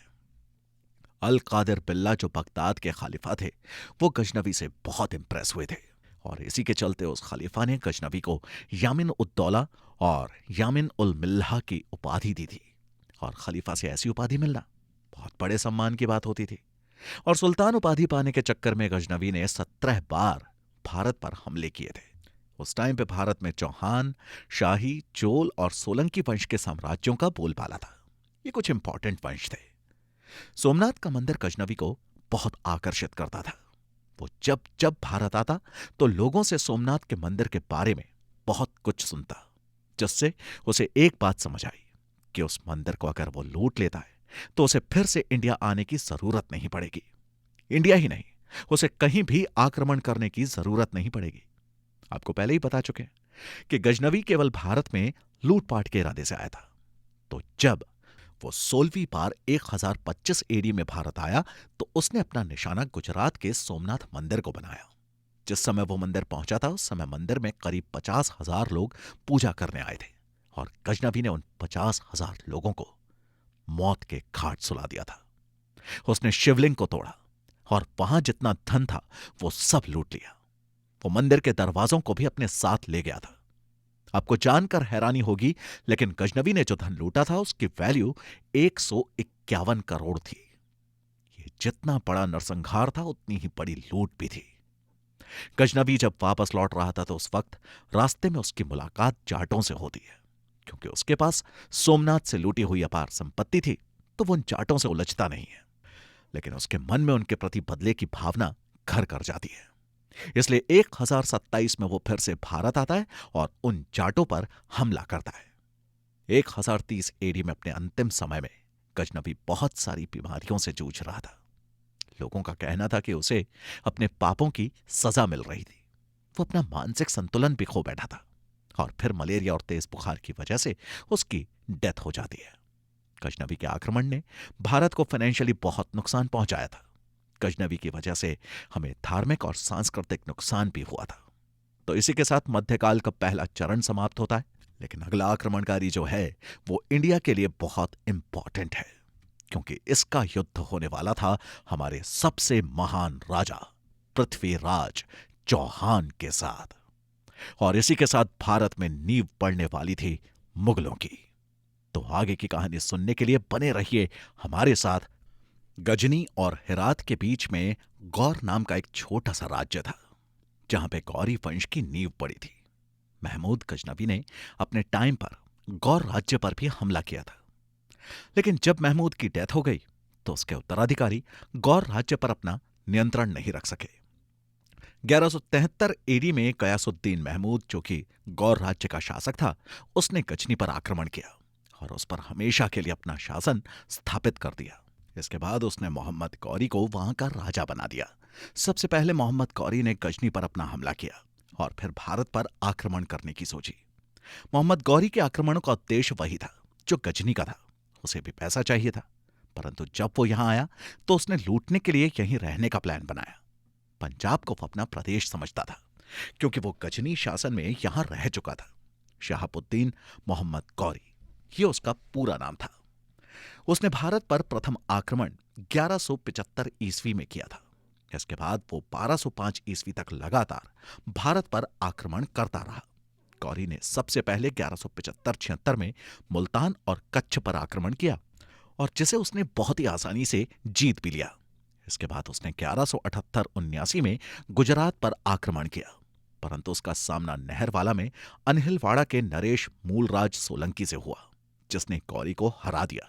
इसके बाद गौरी ने 1179-1182 ईस्वी के बीच पेशावर और लाहौर पर आक्रमण किया।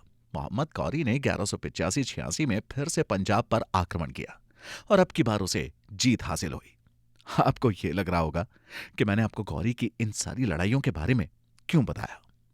आपको डायरेक्ट भी तो बताया जा सकता था कि उसने भारत में इस स्टेट को जीता था। इसके पीछे की सिर्फ और सिर्फ एक वजह है, और वो ये कि आप लोगों को यह पता चले कि गौरी पीछे हटने वालों में से नहीं था। अगर वो कोई युद्ध हार जाता तो उसे जीतने के लिए फिर से कोशिश करता था, और पंजाब उसको किसी भी हालत में जीतना था। और इसकी वजह थी दिल्ली का राजा पृथ्वीराज चौहान। पंजाब की वजह से मोहम्मद गौरी के राज्य की सीमाएं अजमेर और दिल्ली के राजा पृथ्वीराज चौहान के राज्य से मिलने लगी।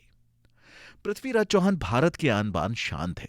इनकी तारीफ के लिए तो शब्द ही कम पड़ जाए। बड़े बड़े योद्धा पृथ्वीराज का नाम सुनकर अपना सर झुका लेते थे। ये बिना देखे तीरंदाजी करने में माहिर थे, जिसे शब्दभेदी बाण की कला कहा जाता है। ये क्षत्रिय राजा थे।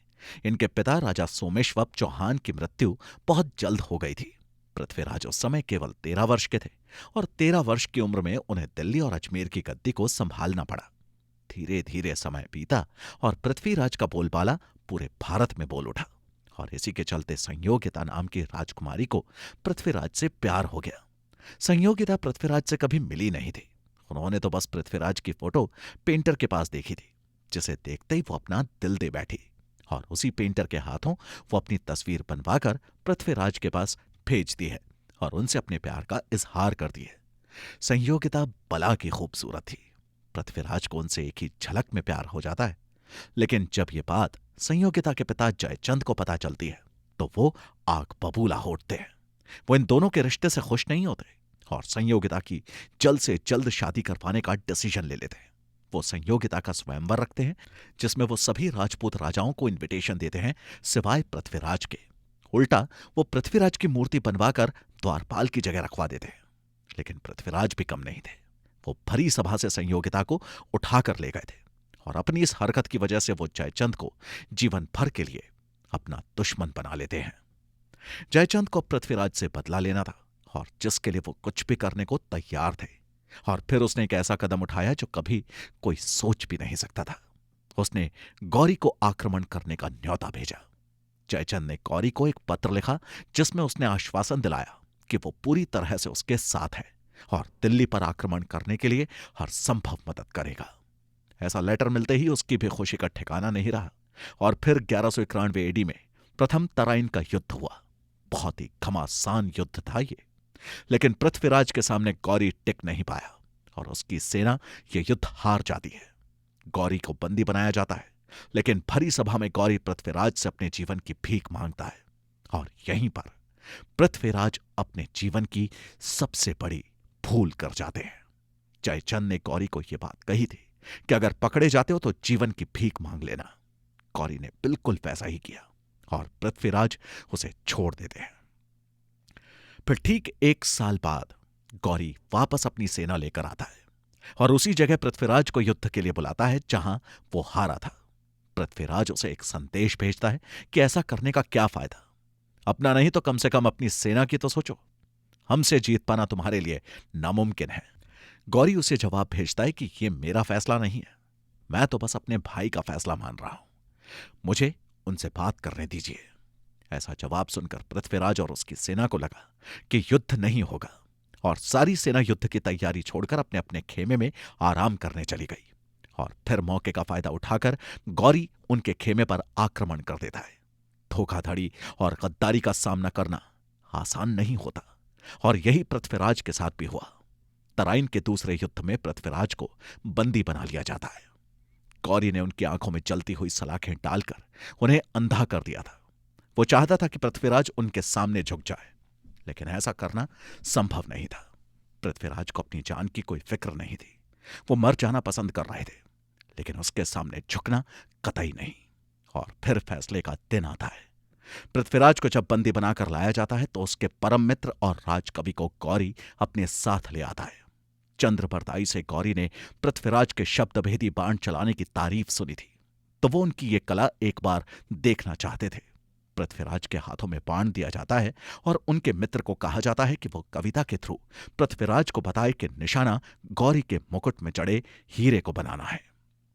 चंद्रबरदाई कहते हैं, 4 बांस 24 गज अंगुल अष्ट प्रमाण, ताऊ पर सुल्तान है, मत चूको चौहान। और फिर क्या था, पृथ्वीराज चौहान बिल्कुल भी नहीं चूके। उन्होंने बाण उठाया और सीधा निशाना गौरी की आंख में साध दिया, और उसी जगह गौरी की मृत्यु हो जाती है। गौरी को मारने के बाद पृथ्वीराज और चंद्रबरदाई एक दूसरे की कटार से हत्या कर देते हैं, और दूसरी ओर संयोगिता ननद और बाकी औरतों के साथ मिलकर जौहर कर लेती है। और इसी के साथ भारत के इस महान शासक का अंत हो जाता है। बहुत लोगों का कहना है कि गौरी के बाद भारत में गुलाम वंश, खिलजी वंश, तुगलक वंश और लोधी वंश ने भी राज किया। बात सही है, इन लोगों ने यहां शासन किया, लेकिन ये बाहर से नहीं आए थे। ये शासक यहीं पर बसे हुए थे। बाहर से आए किसी न किसी आक्रमणकारी से जुड़े हुए थे। जैसे गुलाम वंश का शासक कुतुबुद्दीन ऐबक गौरी का गुलाम था और उसकी बेटी से शादी कर यहीं रुक गया था। तो बाहर से आए अगले आक्रमणकारी मुगल थे। तो क्या है मुगलों की भारत में आने की कहानी, जानने के लिए सुनते रहिए the rise of foreign powers का अगला एपिसोड। मुगल जिसने भारत को अकबर और शाहजहां जैसे राजा दिए, जिनका मकसद भारत में लूटपाट या धन बटोर कर अपने देश ले जाना बिल्कुल नहीं था। वो तो भारत में रहने के उद्देश्य से आए थे। उनका दूसरा मोटो था अपने धर्म को बढ़ावा देना। लेकिन उनकी आगे आने वाली पीढ़ियों ने सिर्फ यहां के लोगों की भलाई के बारे में सोचा, लेकिन सोच के पीछे की असली वजह कुछ और ही थी। तो चलिए शुरुआत करते हैं कि आखिर मुगल थे कौन। दरअसल मुगल 2 शासकों के वंशज थे। माता की ओर से वो मंगोल शासक चंगेज खान से संबंध रखते थे, और पिता की ओर से वो ईरान इराक के शासक तैमूर के वंशज थे। लेकिन मुगल अपने को मंगोल कहलवाना पसंद नहीं करते थे। उन्हें तैमूर का वंशज कहलवाना ज्यादा पसंद था। तैमूर ने भी भारत पर आक्रमण किया था, और उसका भी मकसद सिर्फ भारत को लूटना था। लेकिन जब वो भारत आया तो जो कत्लेआम उसने दिल्ली में किया था, उससे वो दुनिया का सबसे क्रूर शासक बन गया था। तैमूर एक पैर से लंगड़ा था, जिसकी वजह से उसे तैमूर लंग कहा जाता था। इसका जन्म 9 अप्रैल 1336 में उज्बेकिस्तान में हुआ था। तैमूर को भारत पर आक्रमण करने के लिए शासक खिज्र खान ने बुलाया था। वो दिल्ली में हो रहे बार बार के सत्ता परिवर्तनों से परेशान हो चुका था, और उसका सल्यूशन उसने ये निकाला कि तैमूर को आक्रमण करने का इन्विटेशन भेज दिया जाए। और दिसंबर 1398 में उसने दिल्ली में आक्रमण किया और खूब लूटपाट मचाई। और आप जानकर हैरान होंगे कि उस टाइम तैमूर ने लगभग 2 करोड़ लोगों की हत्या की थी। उसने ये कत्लेआम लगभग 15 दिन तक किया। वो ये नहीं देखता था कि सामने बच्चा या बूढ़ा। वो और उसकी सेना सिर्फ तलवार चलाना जानती थी। शम्स सिराज नाम के एक इतिहासकार हैं जिन्होंने यह नजारा अपनी आंखों से देखा था, और इसका पूरा वर्णन उन्होंने अपनी बुक तारीख-ए-फिरोज शाही में किया था। और जनवरी 1399 में वो भारत से चला भी गया था, और जाते जाते रास्ते में पड़ने वाले सभी राज्यों और शहरों को लूटता हुआ गया था। और उसी तैमूर वंश का बाबर मुगल साम्राज्य का संस्थापक बना। तो उस हिसाब से मुगल शासन का प्रथम शासक बाबर बना। जो 12 वर्ष की उम्र में फरगना राज्य की गद्दी पर बैठा। कम उम्र और उज़्बेकों के विद्रोह के कारण उसे अपने राजगद्दी को छोड़ना पड़ा। कई सालों तक वो यहां से वहां भटकता रहा और 1504 में काबुल पर आक्रमण किया। अब बाबर की नजर भारत पर थी, लेकिन वो भारत पर आक्रमण करने के लिए पूरी तरह तैयार नहीं था। उसने भारत पर अटैक करने के लिए 20 साल तक इंतजार किया था, और जब 1526 एडी में भारत की सत्ता थोड़ी कमजोर पड़ी तो अपने सैनिकों को लेकर वो दिल्ली की ओर बढ़ चला। दिल्ली में उस टाइम पर लोधी वंश के राजा इब्राहिम लोदी का शासन चल रहा था, जो कि एक अफगानी था। और फिर बाबर और इब्राहिम के बीच भारत का सबसे जाना माना युद्ध हुआ, पानीपत का युद्ध। बाबर अपनी 12,000 सेना के साथ इब्राहिम की 1,00,000 सेना से लड़ा था, लेकिन फिर भी अपनी सूझबूझ से वो ये युद्ध जीत जाता है। बाबर युद्ध के 1 हफ्ते पहले ही पानीपत पहुंच जाता है। वहां पहुंचकर वो उस मैदान का मुआयना करता है। बाबर के सैनिकों में आपसी समझ बहुत अच्छी थी। बाबर जब जंग के मैदान में पहुंचा तो वो देखता है कि शहर उसके राइट साइड पर है, तो वो अपने सैनिकों को बोलकर लेफ्ट साइड में खाई खुदवा देता है। मुगलों के हथियार में उनका धनुष बहुत फेमस था, और इसके साथ ही इनके पास थी बंदूकें और गोले बरसाने वाले तोप। बस फिर क्या था, युद्ध के 1 दिन पहले ही उसने अपने सारे सैनिकों की छोटी छोटी टुकड़ियां बनाई और सबको उनके हथियारों के साथ सेटल कर दिया। 20 अप्रैल 1526, डे फ्राइडे। लोदी के सैनिक बाबर की सेना का मुकाबला नहीं कर पाए। यह भारत में हुआ पहला ऐसा युद्ध था जिसमें तोपों का यूज हुआ था, और इसी के साथ भारत में मुगल अपना शासन स्थापित करने में सफल रहे।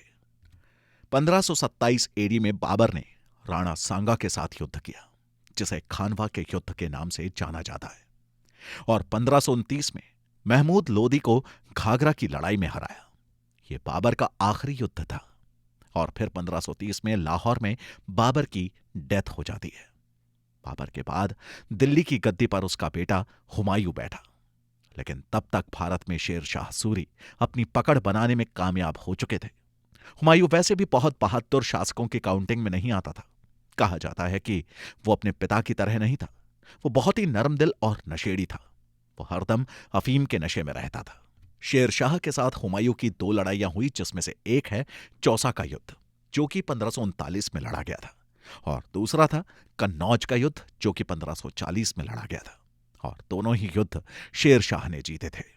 हुमायूं को दिल्ली छोड़ के वापस जाना पड़ा, और फिर 15 साल बाद 1555 में अपने अधिकारी और दोस्त बैरम खान की हेल्प से वो वापस भारत पर आक्रमण करता है।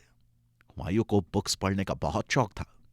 कहा जाता है कि 1556 में एक दिन वो अपनी लाइब्रेरी की सीढ़ियों से उतर रहा था कि उसने नमाज अदा करने की आवाज सुनी।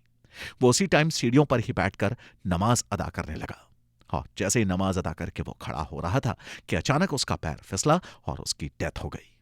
और फिर गद्दी पर बैठा उसका बेटा अकबर। पानीपत की दूसरी लड़ाई अकबर और हेमू के बीच 1556 में हुई थी, जिसे अकबर जीत जाता है। अकबर को मुगलों का महान शासक कहा जाता है, और अकबर के टाइम पर भारत में बहुत विकास भी हुआ था। अकबर ने जजिया कर को समाप्त कर दिया था। अकबर ने राजपूत शासक भारमल की बेटी जोधाबाई से शादी की थी। कहा जाता है कि इस शादी के बाद से ही अकबर ने समाज कल्याण के बारे में सोचना शुरू कर दिया था। उसने अपने महल में एक मुस्लिम शासक होने के बाद भी जोधा के लिए एक छोटा सा मंदिर बनवाया था, और उसने जोधा को कभी भी अपना धर्म बदलने के लिए मजबूर नहीं किया था। अकबर ने दीन इलाही धर्म भी चलवाया था। 27 अक्टूबर 1605 को एक लंबी बीमारी के कारण उसकी मृत्यु हो जाती है, और फिर उसका बेटा जहांगीर गद्दी पर बैठता है। ये एक बहुत ही अय्याश किस्म का राजा था, लेकिन इसने 5वें सिख गुरु अर्जुन को मारा था। इसने अपनी वाइफ मेहरुन्निसा को नूरजहां की उपाधि दी थी। 1628 में इनकी मृत्यु के बाद शाहजहां गद्दी पर बैठते हैं। शाहजहां ही वो मुगल शासक थे जिन्होंने अपनी वाइफ मुमताज महल के लिए ताजमहल बनवाया था। शाहजहां ने अपने टाइम पर बहुत से मॉन्यूमेंट्स बनवाए थे, और उनके इस निर्माण कार्य की वजह से मुगलों का खजाना भी खाली होता जा रहा था। फिर बारी आती है औरंगजेब की। ये 1658 में गद्दी पर बैठता है। इसे बहुत ही क्रूर शासक माना जाता था। ये बहुत खतरनाक था, और इसने कईयों को मरवा दिया था। इसने तो गद्दी के लिए अपने 3 भाइयों को भी मार डाला था, और औरंगजेब ही वो शासक था जिसने जजिया कर को फिर से लागू कर दिया था। 1707 में इसकी डेथ के बाद मुगल शासन डिक्लाइन होने लगा था। मुगलों के आक्रमण से भारत को कुछ खास नुकसान नहीं हुआ, क्योंकि वो यहीं के होकर रह गए और इसी देश के लिए काम कर रहे थे। मुगलों के टाइम पर ही यूरोपियन कंपनीज भारत बिजनेस करने के मकसद से आने लगी, और गलती बस वहीं हो गई कि उस समय कोई ये नहीं भांप पाया कि उनका असली मकसद आखिर क्या था। वैसे तो इनका आना जाना तभी चालू हो गया था जब वास्को डी गामा ने भारत में आने के लिए सी रूट डिस्कवर किया था। आपने सुना होगा कि लोग कहते हैं कि वास्को डी गामा ने भारत की खोज की। अरे भाई, भारत कहीं खो गया था क्या जो उसने भारत की खोज की? ये तो सेंटेंस ही बिल्कुल गलत है। हाँ, वो बात अलग है कि उसने यूरोपियंस के लिए इंडिया तक पहुंचने का समुद्री रास्ता जरूर ढूंढा था, लेकिन हमने आपको अपने पहले के एपिसोड में यह भी बताया कि कैसे भारत सिल्क का बिजनेस किया करता था। वो इंडिया ही था जो समुद्री रास्तों से सिल्क का बिजनेस चीन के साथ करता था, जो कनिष्क के टाइम पे शुरू हुआ था। सबको लगता है कि अंग्रेज, जो कि ब्रिटिशर्स थे, सिर्फ वही थे जो यूरोपियन कंट्री के नाम पर इंडिया आए थे। तो ऐसा बिल्कुल नहीं है। ब्रिटिशर्स के अलावा ऐसी और 4 कंट्रीज थीं जो इंडिया आ चुकी थी, बल्कि इनमें से कुछ तो अंग्रेजों से भी पहले आई थीं। तो कौन कंपनीज और कैसे ईस्ट इंडिया कंपनी, जो केवल बिजनेस करने आई थी, यहीं पे बस के रह गई? क्या इनको भी हमारे यहां से किसी ने इनविटेशन दिया था?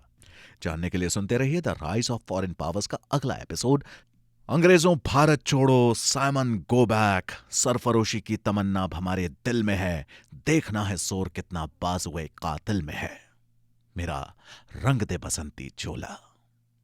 ऐसे न जाने कितने ही देशभक्ति स्लोगन्स और गाने हम सुनकर आज भी हमारे अंदर एक अलग सा जोश महसूस करते हैं। और हो भी क्यों ना, हम जानते हैं कि हमारी आजादी की हमने क्या कीमत चुकाई है। अंग्रेजों ने भारत का जो हाल किया था, उससे तो हमारे यहां का बच्चा बच्चा भी वाकिफ है। लेकिन हम सब के मन में यह सवाल भी गोते खाता है कि आखिर ये इंडिया में आए कैसे? और जब इनका मकसद केवल व्यापार करना था, तो ऐसा क्या हुआ कि इन्होंने यहीं पर रहने का मन बना लिया?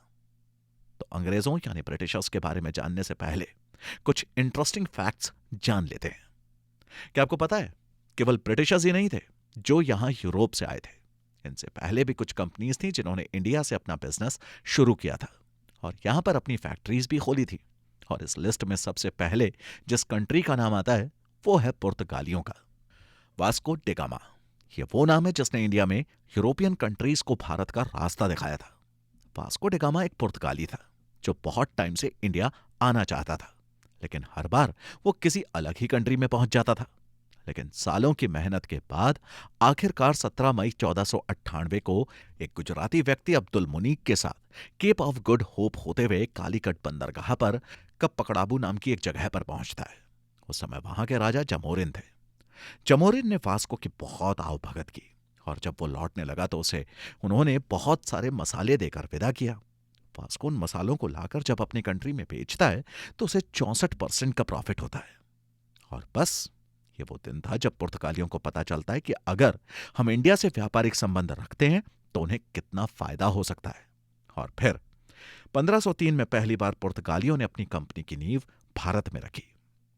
फ्रांसिस्को डी अल्मेडा फर्स्ट पुर्तगाली गवर्नर बनकर भारत में आए और इन्होंने ब्लू वाटर पॉलिसी को लागू किया। इसके अकॉर्डिंग हिंद महासागर से होने वाले बिजनेस पर पुर्तगालियों का ही अधिकार रहेगा। पुर्तगालियों ने बीजापुर के आदिल शाह से गोवा को जीता था और अपने लोगों को भारतीय स्त्रियों से शादी करने के लिए भी कहता था। अल्फांसो डी अल्बुकर्क को पुर्तगालियों का वास्तविक संस्थापक माना जाता है। इन्होंने अपने एरिया में सती प्रथा पर भी रोक लगाई थी। अगर आप इनका आने का टाइम पीरियड देखें तो आपको यह पता चलेगा कि यह कंपनी अकबर के शासनकाल में आई थी और अकबर की ही परमिशन से इन्होंने हुगली में अपनी कंपनी की स्थापना की थी। इन्होंने कार्टज आर्मेडा काफिला भी स्टैब्लिश किया था, जिसके अकॉर्डिंग कोई भी इंडियन और अरेबियन शिप बिना परमिट लिए अरेबियन सी में नहीं जा सकती थी। पुर्तगालियों के आने से भारत में प्रिंटिंग प्रेस शुरू हुई और जापान से होने वाले बिजनेस का क्रेडिट भी पुर्तगालियों को ही जाता है। और इन्होंने इंडिया में बहुत टाइप के फ्रूट्स भी इंट्रोड्यूस किए, जैसे लीची, पाइनएप्पल, ऑरेंज और पपीता। फिर पुर्तगालियों के बाद जो दूसरी कंपनी इंडिया में आई वो डच थी, लेकिन जो कंपनी एस्टैब्लिश हुई थी दूसरे नंबर पर वो थी इंग्लैंड की कंपनी। वैसे इंग्लैंड का भारत आगमन डचों के बाद हुआ था, लेकिन उन्हें बिजनेस करने की बहुत जल्दी थी। शायद इसीलिए उन्होंने फटाफट अपने पेपर्स रेडी करवाए और इंडिया में अपनी फैक्ट्री खोल दी। डच नीदरलैंड और हॉलैंड के रहने वाले थे और इनकी कंपनी का नाम United East India Company of Netherlands था। डचों ने अपनी पहली कंपनी 1605 में मछलीपट्टनम में खोली थी और बंगाल में इन्होंने अपनी फैक्ट्री पीपली में खोली। औरंगजेब ने डचों को सिर्फ एक शर्त पर इंडिया से बिजनेस करने की परमिशन दी और वो थी कि डचों को हर साल अपने प्रॉफिट का 3.5% टैक्स देना होगा। डचों के आने से भारत में सूती वस्त्र उद्योग का बहुत डेवलपमेंट हुआ था, लेकिन डच ज्यादा दिनों तक इंडिया में नहीं टिक पाए। 1758 बेडरा के युद्ध में अंग्रेजों ने डचों को बहुत बुरी तरह से हरा दिया था और इसी के साथ डचों का भारत से कोई संबंध नहीं रहा। इसी के साथ अब बारी आती है अंग्रेजों की। अंग्रेजों का सबसे पहले आगमन भारत के सूरत बंदरगाह पर 24 अगस्त 1608 को हुआ। अंग्रेजों का प्लान भारत में ज्यादा से ज्यादा बिजनेस करके यहां से पैसा हड़पना था। 1615 में जहांगीर के शासनकाल में सर टॉमस रो को अंग्रेजों ने अपना राजदूत बनाकर जहांगीर के दरबार में भेजा था। सर टॉमस रो जहांगीर से कुछ व्यापारिक छूट पाने में सफल भी हो गए थे। हालांकि कहा जाता है कि इसके लिए टॉमस रो ने जहांगीर से कई अट्रैक्टिव प्रॉमिसेस भी किए थे और इसी के बाद से ईस्ट इंडिया कंपनी ने धीरे धीरे पूरे भारत में पैर फैलाने शुरू कर दिए। अंग्रेज भारत से ही पूरे यूरोप में व्यापार करने लगे। ऐसा लग रहा था कि मानो ये उनकी नानी का घर हो, जहां से उनका जाने का बिल्कुल भी मन ही नहीं कर रहा था। यूरोपीय देशों के बीच भारत में मसालों के व्यापार पर अपना अधिकार जमाने की होड़ सी लग गई थी। 1600 में जॉन वॉट्स और जॉर्ज व्हाइट ने ब्रिटिश जॉइंट स्टॉक कंपनी की स्थापना की और इसी को ईस्ट इंडिया कंपनी के नाम से जाना जाता है। शुरुआत में इस जॉइंट स्टॉक कंपनी के शेयर होल्डर ब्रिटिश मर्चेंट और हाई क्लास के लोग थे और ईस्ट इंडिया कंपनी का ब्रिटिश गवर्नमेंट के साथ कोई सीधा संबंध भी नहीं था। हालांकि बाद में सूरत बंदरगाह पर सर थॉमस रो के अंडर अंग्रेजों की सूरत में फैक्ट्री लगाने के लिए शाही फरमान मिल गया। इसके बाद ईस्ट इंडिया कंपनी ने मद्रास में अपनी दूसरी फैक्ट्री खोली, जिसके लिए विजयनगर साम्राज्य में भी इसी प्रकार का शाही फरमान मिला था। दरअसल करीब 150 सालों पर भारत में व्यापार करने के बाद अंग्रेज समझ चुके थे कि भारत के लोग सामाजिक और आर्थिक तौर के अलावा राजनीतिक तौर पर भी एक दूसरे से मतभेद रखते हैं और इसी का अंग्रेजों ने फायदा उठाने की कोशिश की। 1750 तक ईस्ट इंडिया कंपनी ने इंडियन पॉलिटिक्स में इंटरफेयर करना शुरू कर दिया था। सबसे पहले अंग्रेजों ने भारत में कलकत्ता में अपनी ताकत का इस्तेमाल किया। 1757 में प्लासी की लड़ाई में रॉबर्ट क्लाइव के नेतृत्व में ईस्ट इंडिया कंपनी ने बंगाल के नवाब सिराजुद्दौला को हरा दिया था। इसी में जीत मिलने के साथ ही भारत में ईस्ट इंडिया कंपनी का शासन स्थापित हो गया था। उस टाइम पर भारत की राजधानी कलकत्ता थी। हालांकि भारत के लोगों को भी धीरे धीरे ईस्ट इंडिया कंपनी की सोच समझ में आनी शुरू हो चुकी थी और जब ईस्ट इंडिया कंपनी अपना अधिकार बनाने लगी तो 1857 के विद्रोह को देखा गया। इसी के ठीक एक साल बाद 1858 में भारत में ईस्ट इंडिया कंपनी के शासन का अंत हो गया और अंग्रेजों ने भारत से ईस्ट इंडिया कंपनी की विदाई कर दी। ब्रिटिश क्राउन का भारत पर सीधा यानी डायरेक्ट कंट्रोल हो गया। अंग्रेजों के बाद डेन 1616 में भारत आए थे। 1620 में इन्होंने अपनी कंपनी भी स्टैब्लिश की थी, लेकिन 1745 में डेन लोगों ने अपनी सभी फैक्ट्री अंग्रेजों को बेच दी और भारत छोड़कर चले गए। 1664 में लुई 14 के टाइम पीरियड में काल्बर्ट ने फ्रेंच ईस्ट इंडिया कंपनी की स्थापना की और 1668 में फ्रांसीसी कैरो ने औरंगजेब से परमिशन लेकर सूरत में पहली फैक्ट्री खोली थी और 1669 में गोलकुंडा के सुल्तान से परमिशन लेकर मछलीपट्टनम में दूसरी फैक्ट्री भी खोल ली, जो आज का पौंडीचेरी है। दरअसल उनकी नींव फ्रांसिस मार्टिन ने 1673 में रखी थी। एक फ्रांसीसी बस्ती थी जिसे 1701 में सभी फ्रांसीसी बस्तियों का मुख्यालय बना दिया गया था। फ्रांसीसी कंपनी अंग्रेजों को बराबर टक्कर दे रही थी। 1742 में जब फ्रांसीसी गवर्नर ड्यूप्ले फ्रांस की ताकत बढ़ाने और भारत के कुछ राज्यों पर कब्जा करने की बात सोचने लगे तो अंग्रेजों को यह बात बिल्कुल पसंद नहीं आई और इसी का नतीजा था कि इन दोनों के बीच 3 घमासान युद्ध हुए, जिसे कर्नाटक का युद्ध कहा जाता है। और 22 जनवरी 1760 में लड़े गए वांडीवाश के युद्ध में फ्रांसीसी हार जाते हैं। 1761 में फ्रांसीसियों से पौंडीचेरी भी वापस ले लिया जाता है और इसी के साथ पूरे भारत पर अंग्रेजों का एक छत्र राज्य चलने लगता है। दोस्तों, अंग्रेजों के बाद कैसे चला भारत का शासन? इतने सालों से किसी और के हाथ में थी हमारी बागडोर, तो कैसे संभाला हमने खुद को और हमारे भारत को? अब हम अपनी कहानी के आखिरी पड़ाव पर हैं, जिसमें हम ये जानेंगे कि कैसे गुलामी के इतने साल झेलने के बाद भारत ने अपने ऊपर होने वाले अत्याचारों को सहना बंद कर दिया। अब भारत में रहने वाले हर शख्स को आजादी की कीमत समझ में आने लग गई थी।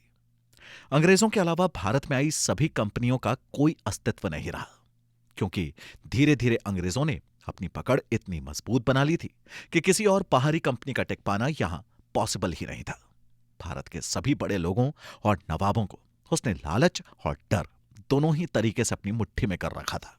लेकिन कहते हैं ना कि जब पाप का घड़ा भर जाता है, तब एक और पाप उस घड़े के फूटने की वजह बन जाता है। और यही हुआ अंग्रेजों के साथ। ब्रिटिशर्स की वजह से सबसे नीचे वर्ग के लोगों को बहुत तकलीफ हो रही थी। जमींदारों द्वारा उनसे इतना कर लिया जाता था कि उन लोगों को यहां तक सोचना पड़ता था कि रात का खाना भी उन्हें नसीब होगा कि नहीं। दिखाने को तो वो अपनी सेना में भारतीयों की भर्ती करते थे, लेकिन उनकी पोजीशन कभी भी एक सिपाही से ऊपर की नहीं होती थी। और अगर किसी को उन्होंने कोई पोस्ट दे भी दी तो डिसीजन लेने की कोई आजादी उन्हें नहीं होती थी। लेकिन फिर सवाल ये उठता है कि इतने सालों से लगभग पूरी दुनिया पर राज करने वाले अंग्रेजों के भारत छोड़ने की असली वजह क्या थी? लोगों ने इसके बहुत सारे रीजन बताए। बहुत सारे राजनीतिक दल और राजनेता अपने अपने दलों और मान्यताओं को ही श्रेष्ठ बताते हुए आपस में लड़ते आए हैं। कोई गांधी जी के असहयोग आंदोलन को श्रेय देता है, तो कोई सुभाष चंद्र बोस को, तो कोई भगत सिंह और चंद्रशेखर जैसे महान स्वतंत्रता सेनानियों को। इसमें कोई संदेह नहीं है कि गांधी जी ही एकमात्र नेता थे जिनके पीछे पूरा देश एकजुट होकर खड़ा हुआ था। और वहीं दूसरी ओर सुभाष चंद्र बोस की आजाद हिंद फौज को लेकर जापान के साथ बातचीत से ही अंग्रेजी सरकार घबरा गई थी। और कुछ ऐसे भी वीर थे जिन्होंने अंग्रेजी हुकूमत की नाक में दम किया हुआ था। लेकिन जो अंग्रेजों का भारत से जाने का सबसे बड़ा कारण था, वो था दूसरे विश्व युद्ध के बाद इंग्लैंड का कमजोर होना। दूसरे विश्व युद्ध में विंसेंट चर्चिल का हारना और लेबर पार्टी का सत्ता में आना, और अमेरिका के रूप में नई महाशक्ति का उदय होना। और तब तक तो संयुक्त राष्ट्र संघ भी आ चुका था। और जहां तक मुझे लगता है कि आजाद हिंद फौज का सबसे बड़ा रोल है। यानी दूसरा महायुद्ध तो कभी भारतीय धरती पर तो लड़ा नहीं गया था, लेकिन लड़ने में भारतीयों की बहुत महत्वपूर्ण भूमिका थी।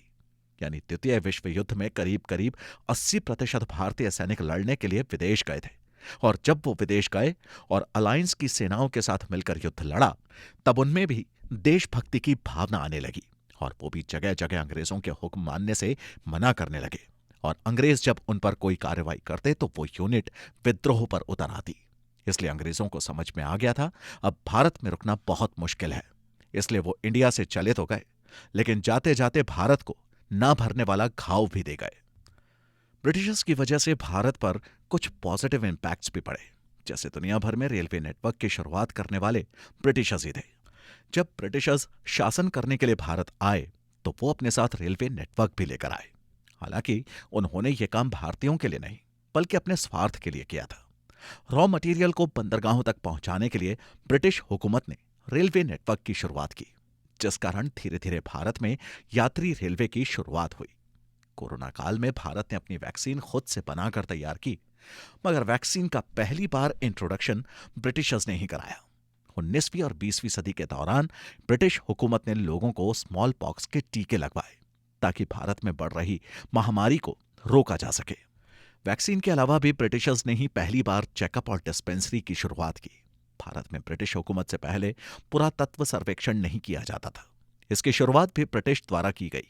1851 में ब्रिटिश ने geographical survey of India department की शुरुआत की। सर्वे के कारण ही आगे चलकर लोगों को भारत के पुराने कल्चर और हिस्ट्री के बारे में पता चल पाया। तब से लेकर आज तक भारत में सर्वेक्षण का काम चल रहा है, जिसकी वजह से लोग अब भारत के इतिहास के बारे में और भी अच्छी तरीके से जान सकते हैं। भारत की आर्मी आज दुनिया की सबसे मजबूत आर्मी में से एक है। बता दें कि भारत में आर्मी की शुरुआत भी ब्रिटिश सरकार द्वारा की गई थी। दूसरे विश्व युद्ध के दौरान कई भारतीय सैनिकों ने अंग्रेजों की तरफ से युद्ध लड़ा था, जिसे आज भी याद किया जाता है। इस आर्मी में भारतीयों के साथ साथ एंग्लो इंडियंस भी हुआ करते थे। भारत में ऐसी कई प्रथाएं मौजूद थी जो कई सालों से महिलाओं को शोषण करती थी। ब्रिटिश सरकार ने इस तरह की प्रथाओं पर रोक लगा दी थी, जिसकी वजह से ये कुप्रथाएं हमारे समाज से खत्म हो सकी। अपने शासन के दौरान ब्रिटिश ने सती प्रथा, छुआछूत और बाल विवाह जैसी प्रथाओं पर कई कानून बनाए। ये कानून असल में भारतीय महिलाओं को शोषण से बचाने में कारगर साबित हुए। इन प्रथाओं को खत्म करने के लिए कई भारतीय समाज सुधारकों ने ब्रिटिश हुकूमत का साथ दिया और शुरुआत की थी जनगणना की। जनगणना का अर्थ होता है किसी जगह पर रहने वाले लोगों के विषय में लेखा जोखा करना। भारत में जनगणना की शुरुआत भी ब्रिटिश हुकूमत द्वारा ही की गई। 1871 में भारत में पहली बार जनगणना कराई गई, जो कि आज भी भारत में हर 10 साल में कराई जाती है। इस गणना के हिसाब से ही भारत में हो रहे विकास का अंदाजा लगाया जा सकता है। इंडिया में आज भी कॉन्स्टिट्यूशन की कुछ नियम जो ब्रिटिशर्स ने लागू किए थे फॉलो किए जाते हैं। आईपीसी ब्रिटिशर्स ने ही अप्लाई किया था और फिर उन्हीं के द्वारा लागू भी किया गया था। इंडिया में इंग्लिश लैंग्वेज भी उन्हीं की देन है। इंडिया में एजुकेशन को भी उन्हीं ने ही बढ़ावा दिया था। वो तो लोगों को पढ़ा लिखा कर अपने लिए यूज करना चाहते थे, लेकिन उनका ये दाव उन्हीं पर भारी पड़ गया। ये सफर यहीं पर समाप्त होता है। आप अपने सुझाव और अनुभव हमें अपने कमेंट्स करके बता सकते हैं।